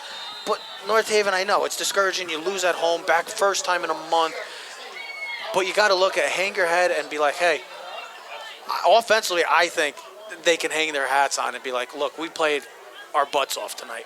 We ran the ball. We were right there. We just got to capitalize. We got to execute. That's the big thing. Defensively, they're young. They're inexperienced. They're a young team. So there's a lot of work to still go on. So it goes to the 24-yard line. Corian Harris still in the game with 4.5 to go. But this was going to be a different year, Michael, because, like I said, the past 2 years, they were so great that they've lost so much, and kind of in like a rebuild type of year because of all the talent they've lost. But North Haven's not going anywhere. They're going to be fine. They still got Coach Zagnell. They still got the youth program, which gets these guys learning these offenses. So when they are coming up to the high school level, it's not confusing because there is a lot to learn with this offense. It's a very complex offense, even though it is an offense that is from the 1950s. But they've made it work so well that why change it? If it's going to continue, if you're going to continue to run for 300, 400, 500 yards a game, why the hell am I changing it? So continue it. The only thing is when you are facing teams that could score a lot of points like West Haven, that's the only problem. And you're stuck to really a run-only offense, it kind of limits you on getting back in those games, and kind of part of the problem here as another big run here, Corian Harris, stiff arms, and he's finally brought down inside the 30-yard line. A huge game for Corian Harris with 3 touchdowns, and with that, goes over the 100-yard mark. That was the 100. I feel like these two guys, him and Conlon, have like 200 yards each, it feels like. I mean, Conlon just had an 88-yard touchdown run, plus a bunch of scrambles, ad-lib type plays early on in the first half, and then Harris has been, wow. I mean, he's been electric for this offense. Every time he gets the ball, it feels like he can take it to the house. I feel like they gotta have. It's only 100 yards? At least 100. Definitely 100. I'm curious if it's like 150 both, because it seems like every play this half has been number 4, keeper, run to 6, toss. That's all it feels like it's been throughout this entire second half. Kingston Snape gets the carry on that play, as it seems like that will be the end of the night for Corian Harris.